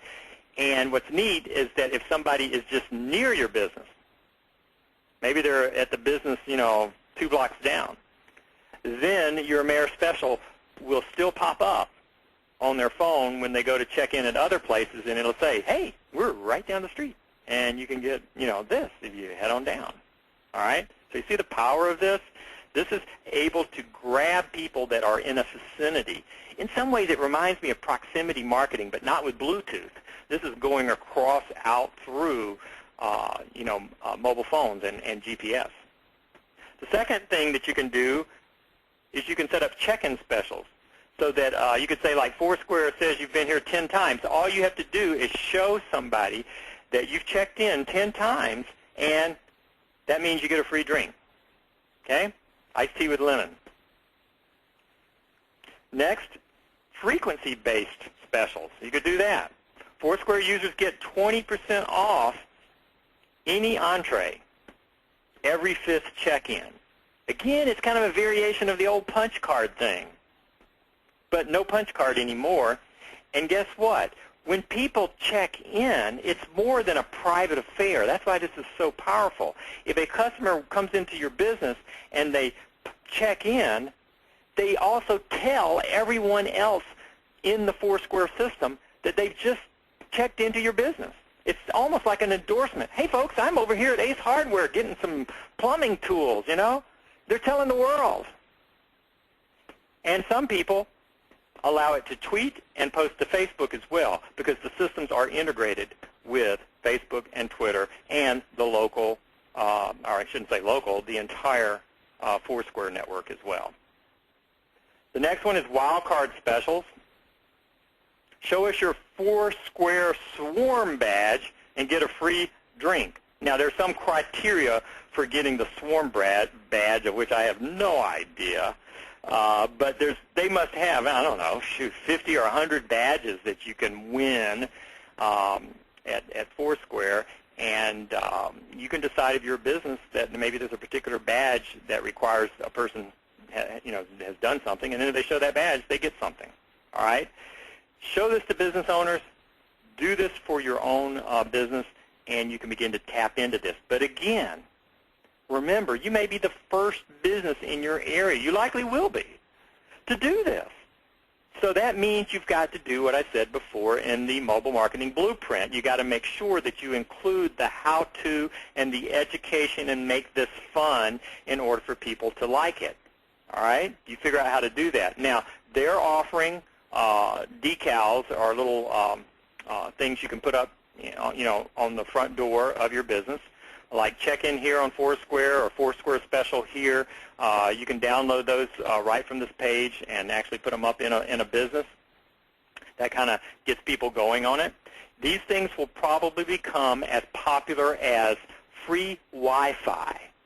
Remember how, I don't know how long ago it was, but I remember the first time I sat down and saw a free Wi-Fi thing. The very first one I saw, I was actually sitting like in a booth, and it was actually on a little card, like pasted on the wall. It was, and I saw that, and I'm going, free Wi-Fi? I had no idea what Wi-Fi was. No whatsoever. And unfortunately, the sign was not educational. So I looked at it, and I remember I got home, and I looked it up online, and I'm going, okay. Of course, I didn't have a mobile phone at the time, so it didn't matter. But now I knew, all right? That's why I think when you do these little signs, you need to put a little education in. Okay, and they've tried to do that a little bit on these stickers, but you may be able to do better. Okay, so you want to do that. Okay, you get real stats. You can actually see how many people are checking in and who they are and all that kind of stuff. So the business owner is going to have access to this. You'll be able to tell them. If you're a consultant, you'll be able to say, hey, look, we're going to be able to track all of this, you know. So all the stats are just included.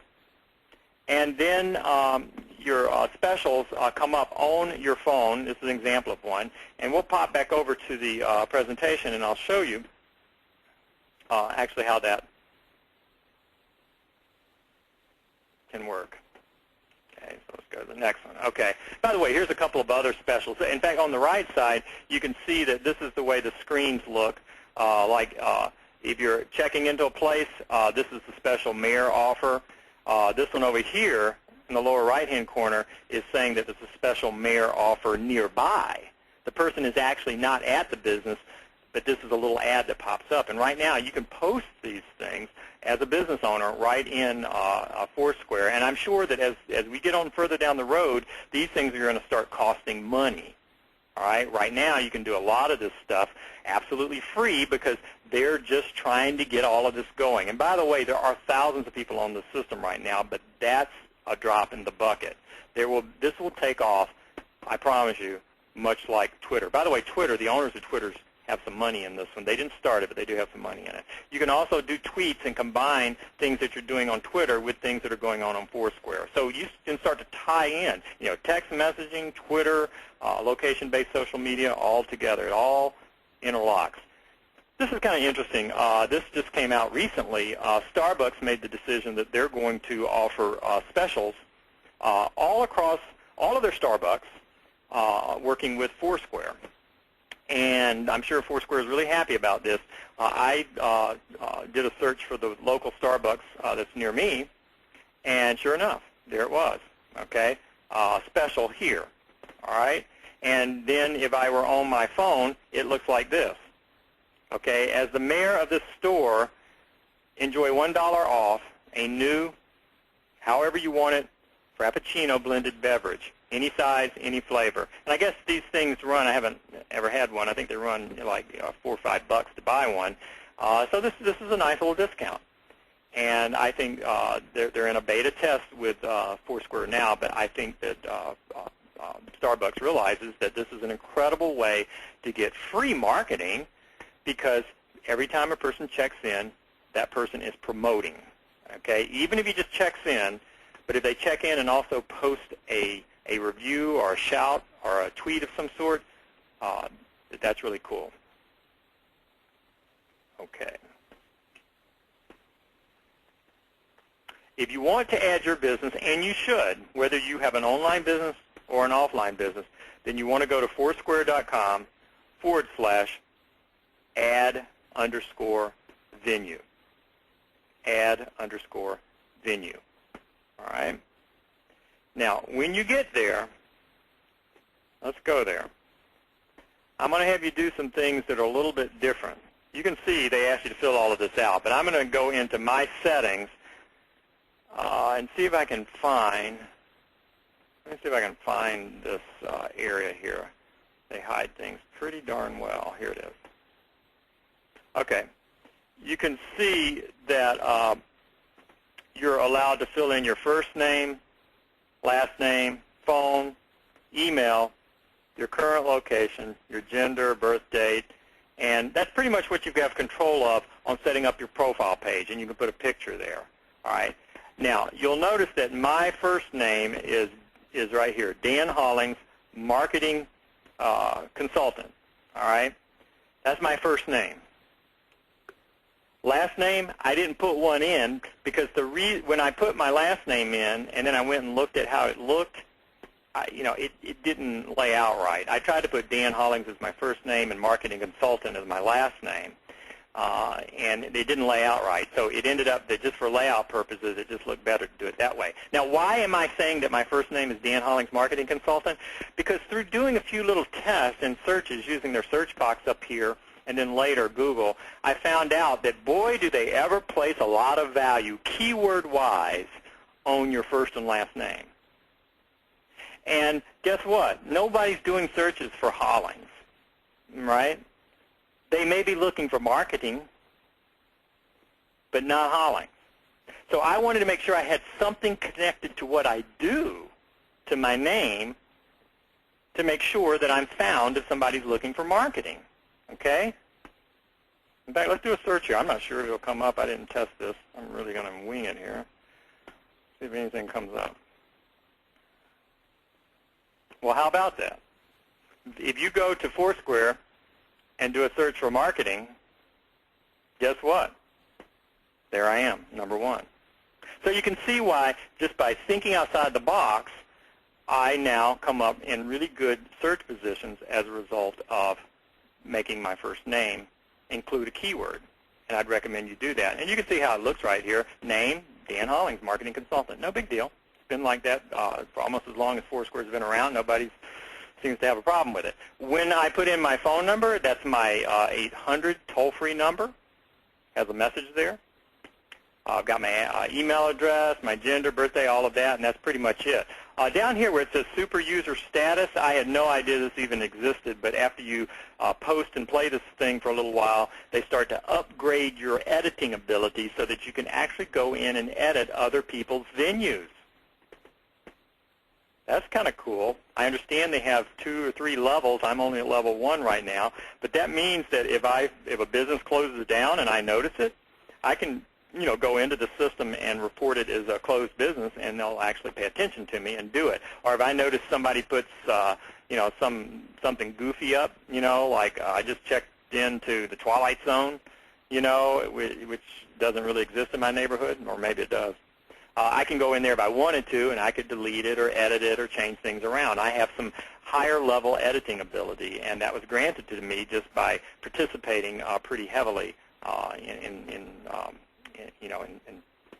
with the system.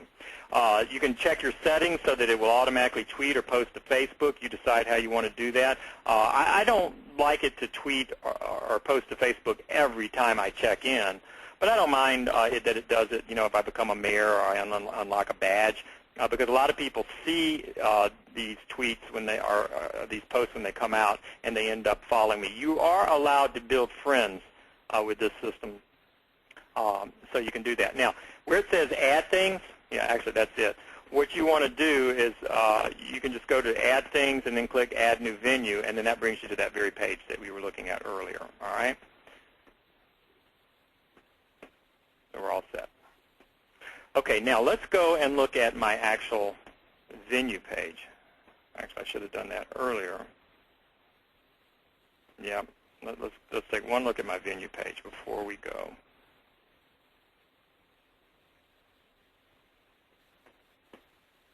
Okay.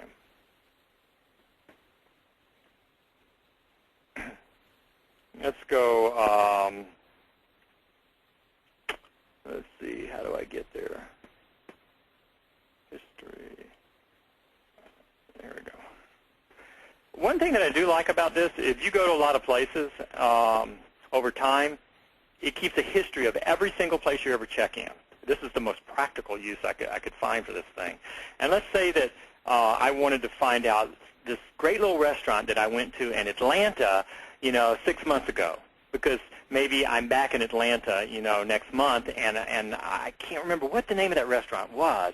If I had checked in, then all of the information about that place would be in my history, which you'll find right here. And that's really great. It kind of like gives you an ongoing history of things that you go out and do in your community and around the world, so that you could go back, and that way you can find and remember these places that otherwise, tell me that great restaurant you went to 4 years ago. Do you remember? No, but you could actually find it through the history. So that's a real practical use. Okay, so anyway, here I am on my venue page, and you can see that they allow you to put tags down here. So what you want to do is just put down as many tags as possible that will drive the kind of traffic that would be interested in what it is that you're offering on that particular venue page. Okay, and remember, you can only have your Twitter name and a phone number, and if you dig around in here enough, there is a place for the website, a link to your website's in there as well. So there's that. You want to make sure you do that. And then also you want to select a category. They just added these recently, and they don't have very many categories, and so, I love this one, homework and other. I mean, give me a break. Okay, so that kind of covers everything. You're not at home, you're at work, and you're not at either, you're at other. Okay, so that's it, and you can put in, they call them tips. And those are kind of like if you go to a place and you want to say, hey, make sure when you come here you try the, this particular dessert or something, you can do that. And just kind of play around with this, and I think you'll be good. The results, I think, will be phenomenal, whether it's just SEO or if you actually engage and use it to drive foot traffic. Now, yesterday I woke up and I found something else that was really cool. And it happens to be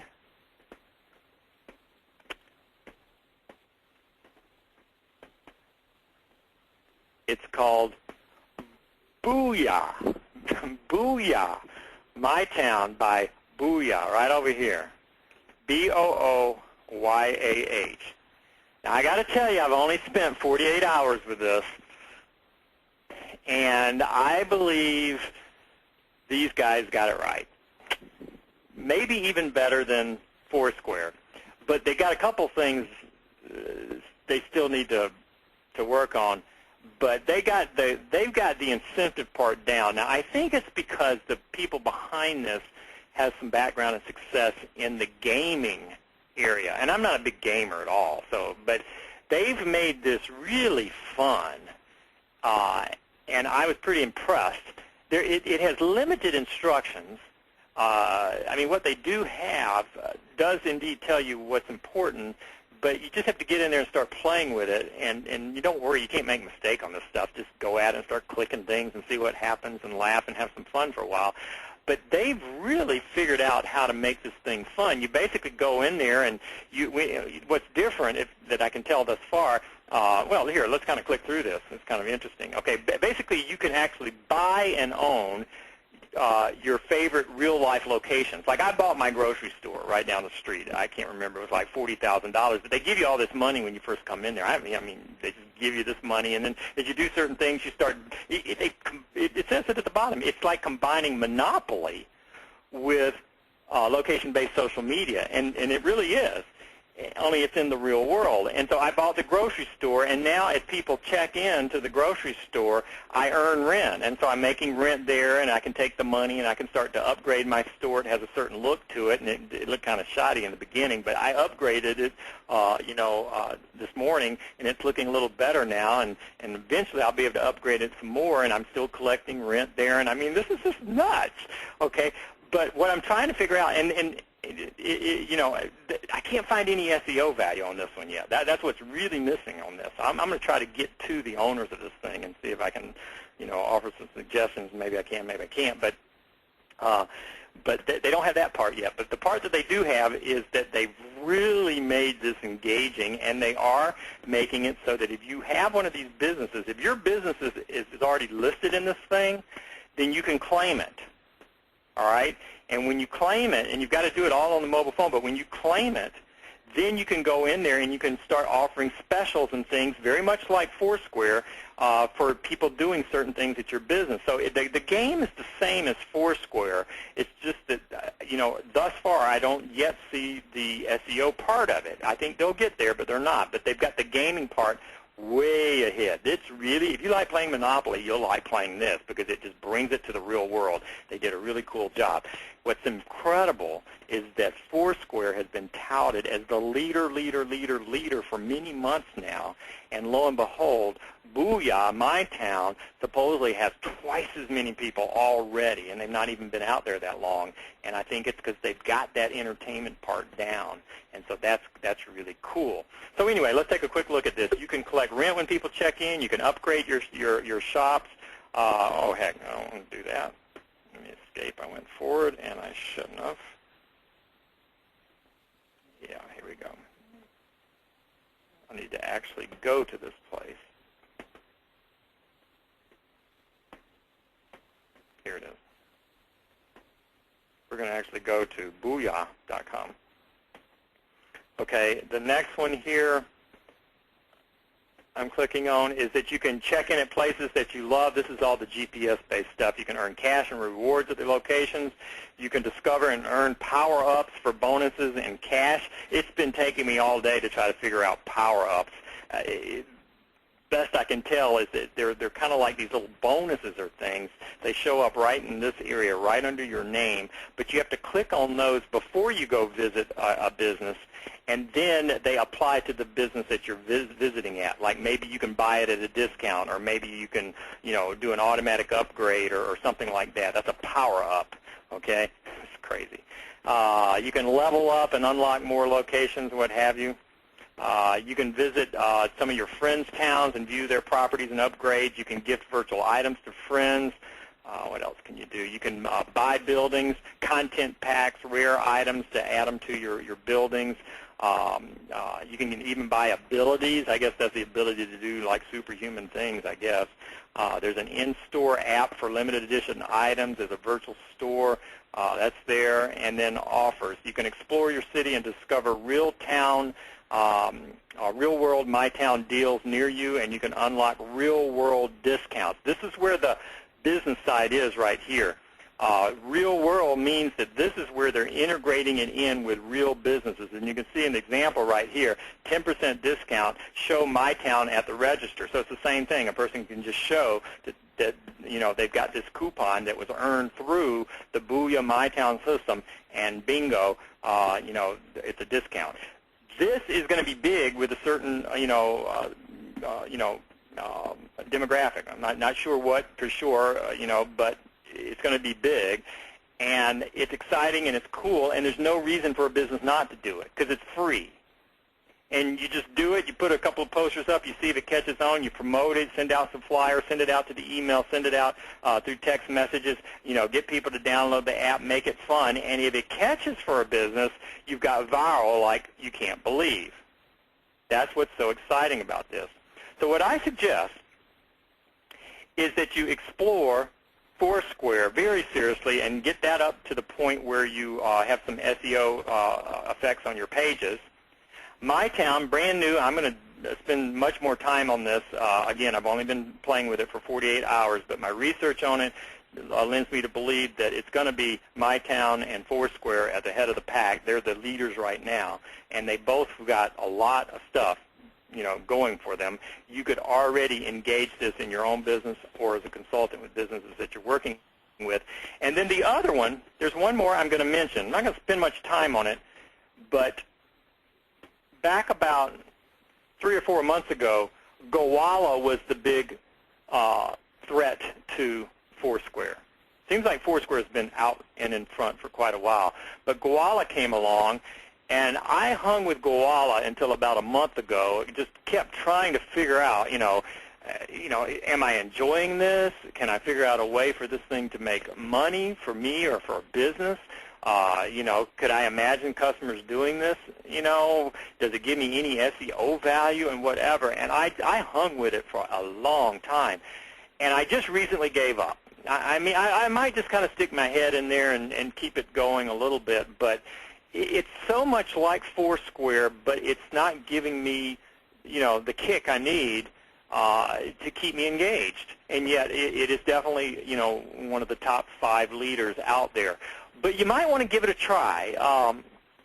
It's no big deal, but you get to a point where you're going to stick with one of these or another. You're not going to go to a business and check in with Gowalla and then check in with Foursquare and then check in with MyTown and check in. I mean, people aren't going to do that. They're going to find one they like and kind of stick with it. And I'm sure that Gowalla is going to have its own audience, and Foursquare is going to have its own audience, and it could be that you may just do different campaigns for each of these different audiences. I think it would be good to do it long enough so that you're familiar with it, since it's one of the leaders out there, and then that way you're familiar with it. And certainly set it up and use it. There may be some benefits that you get from it, but my experience thus far is just that it's just not it's not keeping up with Foursquare as far as the benefits that I see for it. But that's it. Those are the three that I'd focus on. There are literally dozens and dozens and dozens of these. And yes, Twitter is going to become much more location-based, and Facebook is moving very aggressively in this area. They're going to make a major play at location-based. Google Buzz also, same thing. They're going to do it. But for right now, these are the leaders of the pack. So there we have it. I think we may be done. Okay, I don't think I can get questions, but for a few moments here, it seems as though Andrea is the only one that can post to me. Special thanks to GoToWebinar. And I'm going to quickly look and see if there's any other questions that are coming up.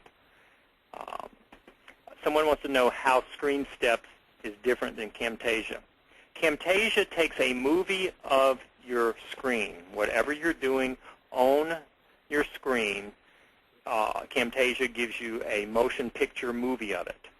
ScreenSteps gives you a series of screenshots, all images, where it's just a picture, one picture after another picture after another picture. Now, you can stick a video in as one of the steps, but ScreenSteps doesn't make the video. You'd have to stick a video in there that was up on YouTube or one that you made with Camtasia. So think of Camtasia as a way to video record your screen, whereas ScreenSteps is a way to take a series of screenshots.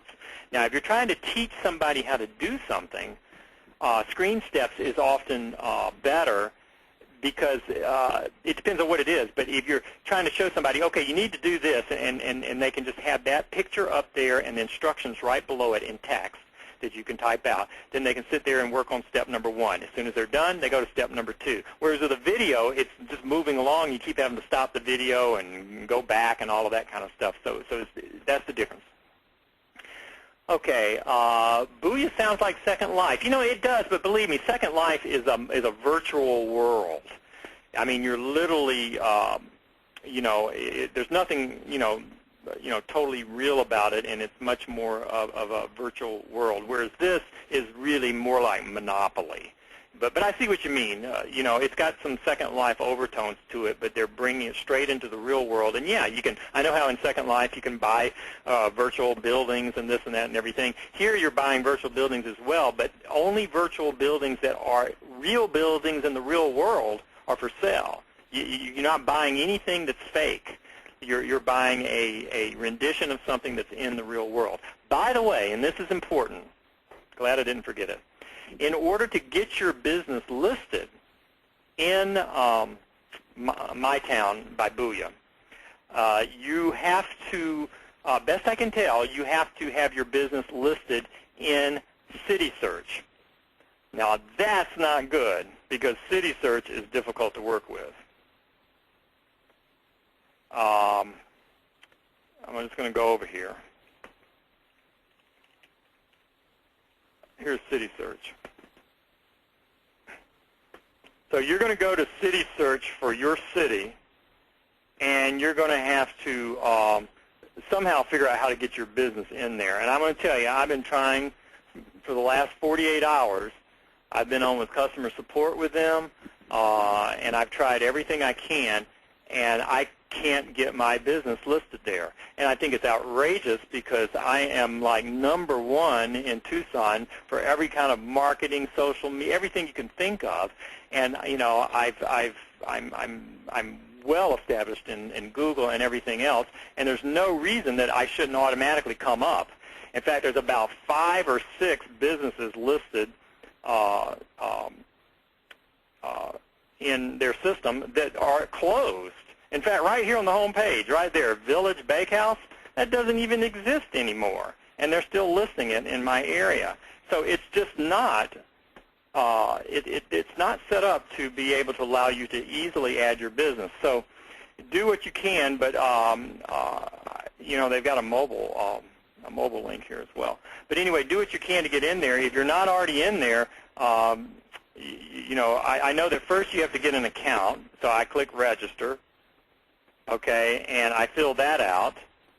And then I started filling out this other thing to get my business listed, and I got like all the way through it, and then it would never let me log in. I spoke to customer support. They couldn't even find my account, and then they said I had to wait 48 hours, and so I'm waiting 48 hours. I still haven't heard from them. So if anybody figures out the magic on this puppy, let me know, but I'm having trouble with it. So that's the biggest problem I see with Booyah right now, is if the only way you can get your business in there is to have to go through City Search, that is bad news. The nice thing about Foursquare is that you can click and add your business as a venue directly through Foursquare, and that's it. You don't have to deal with this other City Search, because City Search is totally after selling you advertisement. That's their gig. They really don't care to list you for free. They want you to pay for some type of promotion. It reminds me of an online version of the Yellow Pages. And that seems to be their gig. And if you don't want to pay them any money, then, well, somehow or another, if you do enough, maybe you can figure out how to get in here, all right? Their categories aren't really that very good. I mean, is there not more than restaurants, bars, hotels, shopping, spa, movies, events? I mean, where's the hardware store? They've got to be able to, do this a little bit better. So anyway, enough of my rants about that. Let me see. Are you going to have a session for mobile consulting best practice, how to find clients, how to draft a proposal, and how to provide service? That isn't on the outline of what I had planned to do. If I can squeeze it in before the 10th session, I will. We're also trying to figure out now if we can possibly continue Stomper Mobile on a monthly basis after the 10 sessions are over, and have a way that we could maybe meet up, again once a month and just keep going down the road, because mobile is just so fast moving, and there's just so much more that I could share with you, and quite frankly, a lot I could learn from you guys as well. But if that indeed is the case, then I could devote some time to putting that together. I'd love to do it. I can tell you that in general, some of the strategies that we talked about in the session that we had about the college kids and connecting them with the business, a lot of what was discussed there would work. I know that there's questions about pricing, and I'm going to tell you, you price what you think you can get. And if the business doesn't seem to have much disposable income for this, or just doesn't feel it's worth it yet, you start really small and just try to work it up. There's so many things you could do for them that the list is unending. Start by just helping them to build their mobile website. Then move on and see what you can get going with text messaging to build a mobile list. Talk to them about the social media. Put the 2D barcode up on their door. I mean, there are so many things that you can do for them that you'll never run out of stuff to do. And if you use that 7x7 worksheet and the mind map and the blue map, the blueprint that I gave you tonight, you're going to always have plenty, to offer them. So I would try to get what you can and then work your way up from there. And maybe you've got a certain minimum. It just depends. You can play a little hard to get and not worry about it, because there's an awful lot of businesses out there. The other thing is that you can have them contact you. If you're uncomfortable with going into businesses and tracking down the owner and trying to talk to them on the spot like that, engage with the local chamber of commerce, run some small ads, pass some flyers out to businesses, do some online marketing of what your services are, which reminds me, there is a website that I bumped into right before, sure hope I can find this, right before,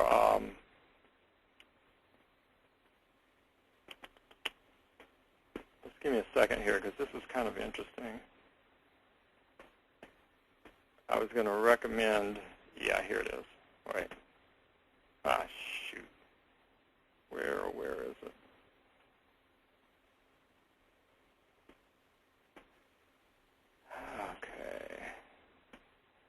see if I can find it.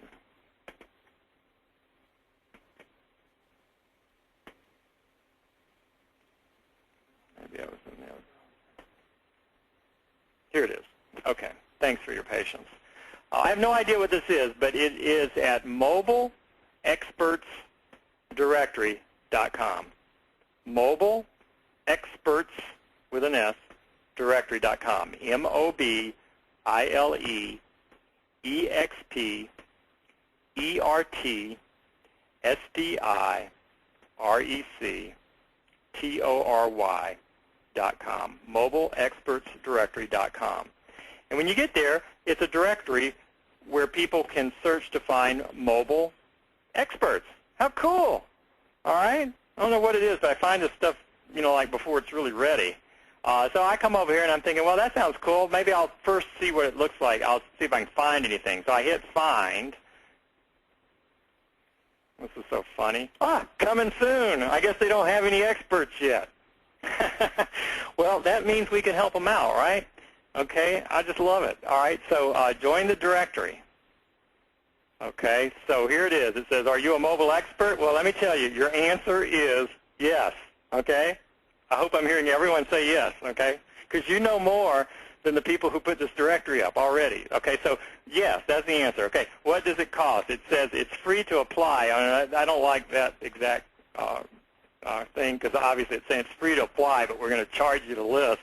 Well, we'll see about that. But it says if you have relevant experience and knowledge with satisfied customers to back you up, there is also no cost to list your profile. Okay. So what I'd recommend is, fill this form out where you sound like you know everything, and add some of your, if you've done anything with campaigns or clients or customers before, you can, mention those. Anyway, you read through all of this, and I have no idea, it just looks like they're trying to do something good here. Put in your first name, last name, all that information. What industries do you deal with? I wanted to mark them all, but I would recommend you not. Just pick about half of them. What are the approximate start dates of your experience with mobile?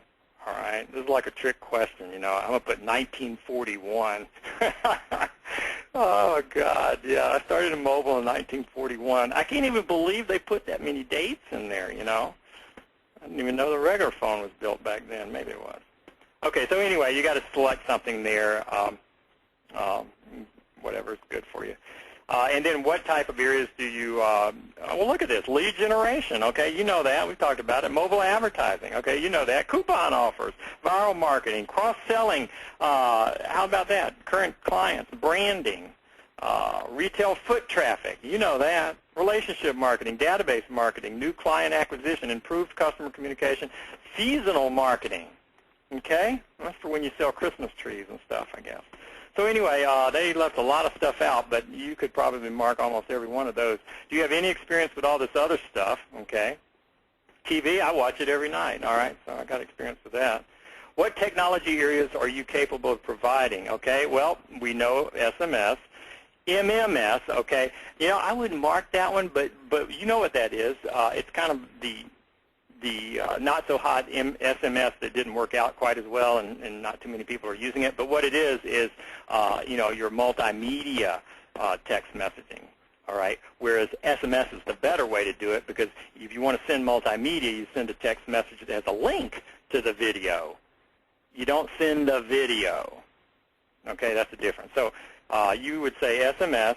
Apps and widgets, mark it only if you're into that already. Mobile coupon, sure. Bluetooth, yeah, what the heck. Gaming, yeah, you just got through doing MyTown, that's gaming. You might not mark that because I bet they want something more sophisticated, maybe, who knows. Premium services, I think mostly they're talking about if you're doing text messaging where, people have to actually pay $1, $2, or $9 when they shoot in a text message. Okay, we lightly covered that. I don't plan to cover it in any greater detail, but you could talk about that. Websites, sure, you can even build them. Location services, we covered that tonight. You're an expert. Okay, mobile content, yeah, 2 sentences, that's mobile content. payments, I've already given you the links to all the different mobile payment areas. If you read the FAQs on all of them, you'll be more of an expert than anybody. I mean, see, it's not hard to get into this. Okay, and then all this information here, I'm not going to read all of this, but my God, they want all kinds of stuff. So put all that in there, and I bet you could probably get in there. And if they tried to charge you, you know, maybe you say, no, thank you. I don't know what their exposure is going to be, but you might want to try it. Okay, says it's going to be sponsored by people, and that's going to pay for the listing. So anyway, again, that's Mobile Experts Directory. Stumbled on it today. Have no idea if it's good or not. Okay. I'm reading questions.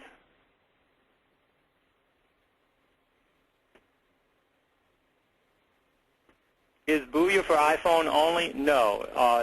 The Booyah is for all smartphones.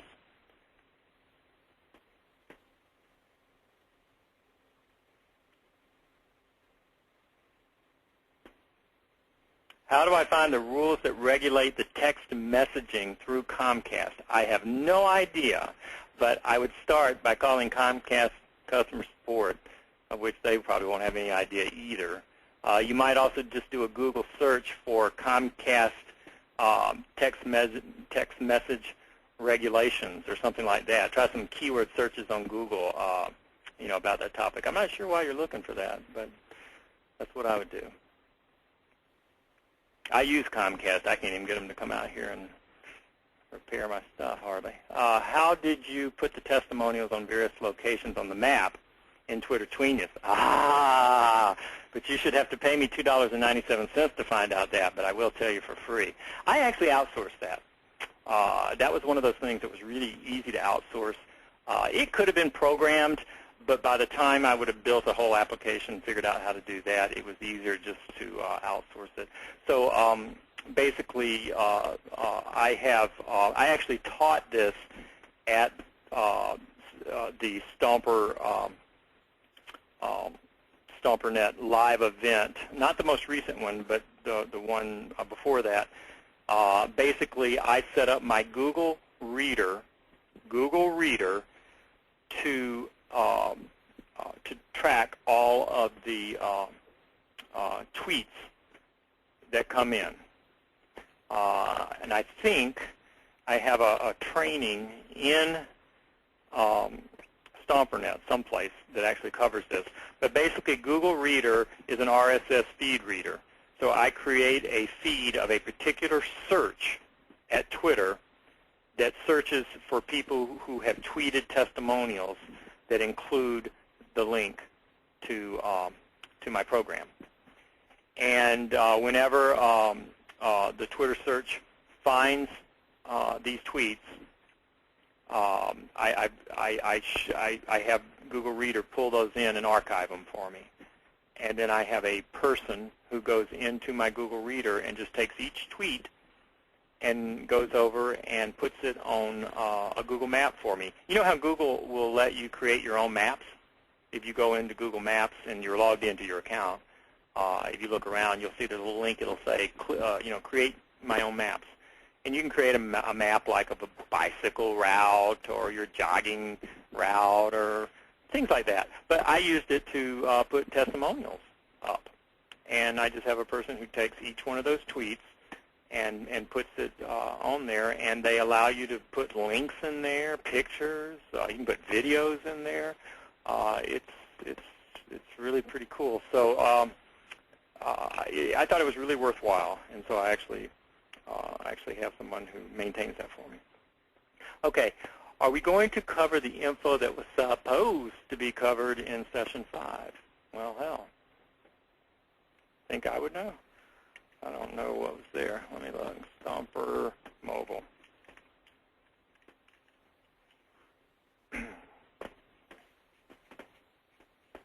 Okay. Session number 5. Yeah, we actually did.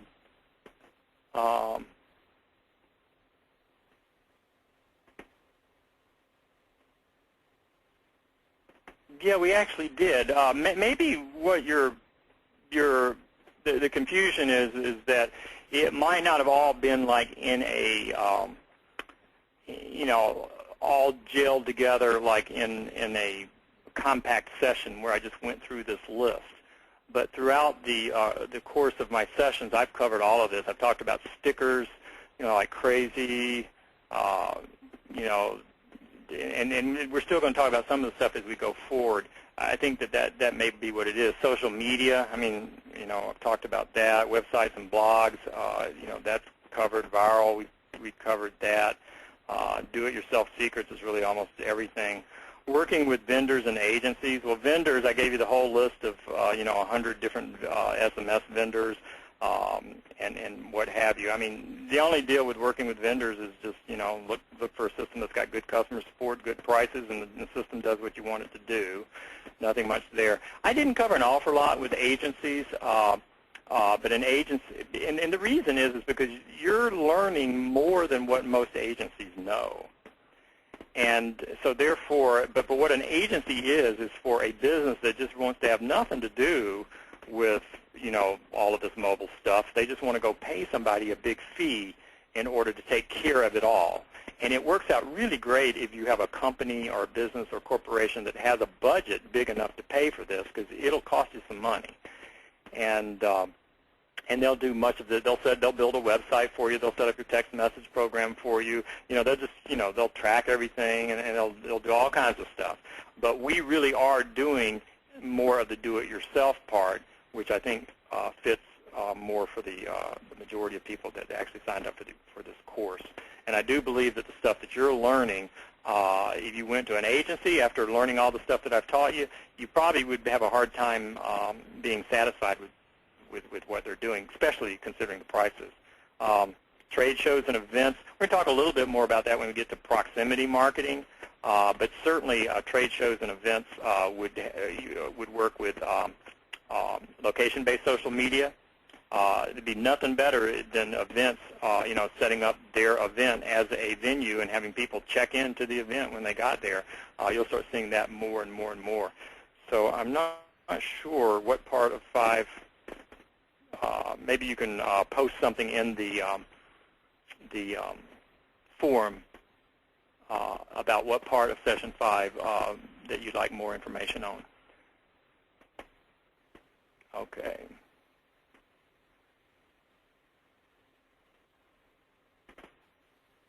Somebody says you are too funny.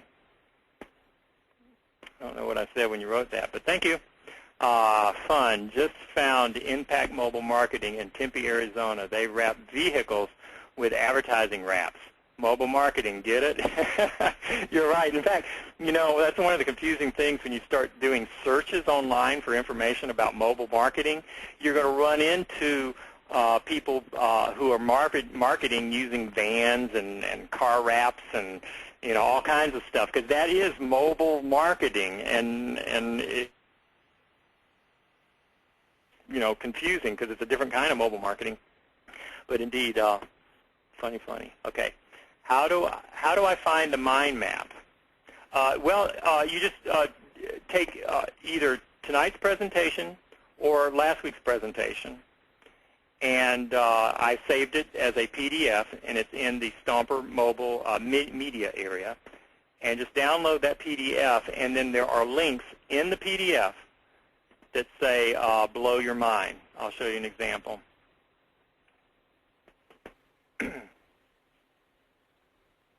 Right here. Okay, if you look on the screen right now, you'll see that in the presentation, there's a big button that says blow your mind. Tonight there's only one button, and last week there were 4 buttons, but you only need one. And you click on that, it's a hyperlink, and it'll take you to the actual mind map. Okay. How do I find the regulations that apply to texting program given to us by Stomper Mobile? There was mention of it being more rigorous than regulations regarding email marketing. Okay, well, the regulations are the same all across the board with all systems, no matter which one that you're using. I'm not sure where the link is over there, but I can tell you in general that it has to do with the fact that people have to opt in. these are the most important ones. People do have to literally opt in to the text message. That means that the system is going to send them a request to opt in, much like it's done with email opt-ins. The person needs to confirm that on their mobile phone, and then they're subscribed to your list. Another regulation is that the footers of your messages do need to inform people how to opt out in the message. That's why you get 160 characters, but about 20 or so of those characters are used up, sometimes more, in little instructions like, send the word stop if you'd like to get off this list. That kind of stuff has to be put in the footer. All that stuff is done for you automatically. You don't have to do anything to meet the regulations. If the thrust of this question is you're trying to make sure you don't violate any rules, the system isn't going to let you. It's going to force you to do opt-ins. You don't get the option not to. It's going to include those messages at the bottom. You don't have any option, not to. The other thing, and I do see this not being done on a lot of websites, and a little more care needs to be put here. But if you do have an opt-in box where you're asking a person to put in their mobile phone number on your website, you should have in small print near that box, standard rates apply. That's considered proper. And I've noticed, some systems don't have that, but you really should do it. I know it gets a little confusing because some people think that, oh, geez, you mean I got to pay? But the problem is that they may have to pay. They're not paying you, but it costs to send text messages. And if somebody opts in, to your list, and maybe they don't know that, and every time you send them a message, it's costing them 10 cents. I guess, after 10 messages, they're going to be out the window $1, and they might come and cause you trouble. I mean, that's pretty much what that's all about. So I think if you have room, you can make that standard rates message a little more clear by saying, standard rates apply. You could do even, we charge nothing to send your message. Standard rates, apply, or it's based on your text messaging package or something like that. But anyway, that's all built into the one that you get from Stompercast. You don't have to worry about it. It's there already. Don't worry about it. You're good to go. The Stompercast system even has an extra feature that I think is really cool that will let the person keep their mobile number private from you, even though they're kind of giving it to you. So the way it works is the system acts as a screen between you and the customer in regards to actually exposing the phone number. That means that a customer can enter their mobile phone number, and you can send them text messages as long as they're subscribed. But you will never actually know their phone number, meaning you could never pick up the phone, dial their number, and call them as a human being on their phone. You don't actually get to see the numbers. The system, in effect, encrypts their mobile phone number so that you can't see it, but yet you can send them text messages. So that allows people to opt into your list feeling somewhat comfortable that you're not going to then take their number and go and like sell it or call them late at night and breathe heavy or do some crazy stuff like that. Okay. One more question. Let's see.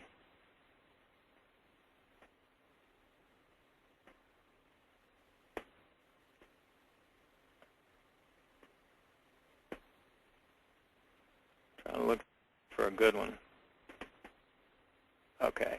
All right. Someone wants to know they would like to offer their mobile marketing expertise to an agency. Are we going to learn how to do that? I have no clue. Exactly how that would work. You find a company perhaps that you might want to work with. You think maybe they got a lot of clients and you could get a good job, or maybe they might want to outsource some things to you.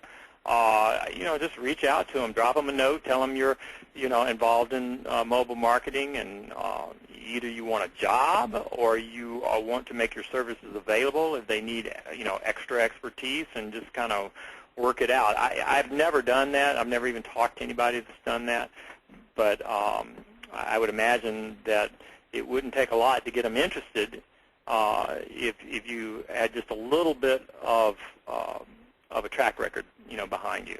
maybe do a few campaigns so that you can point to something and let them know what kind of training you've had, and you know, just express some of your knowledge and ideas and stuff. And I think you know, you might could get some business or work. I haven't done it, so I can't answer any better. Folks, it is already way beyond our time. I have had a great week. Next week, while you guys are taking a break, I'm going to be having surgery on my left eyeball. I think I told you a little while back I had lens replacement in my right eyeball. So I will be seeing perfectly next week, and I'm really excited about that.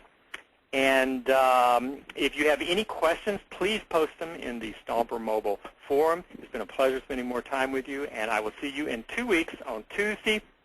All of the files that you need from tonight's session are already uploaded in the Stomper Mobile forum. As soon as you log in, you'll see it right up at the top. I've highlighted them so that they're at the top. There's only two. One are the presentation slides, and the other is the one-page mobile marketing blueprint. So until Tuesday, 2 weeks from now, have a great couple of weeks, and I'll see you in the Stomper Mobile forum. Good night.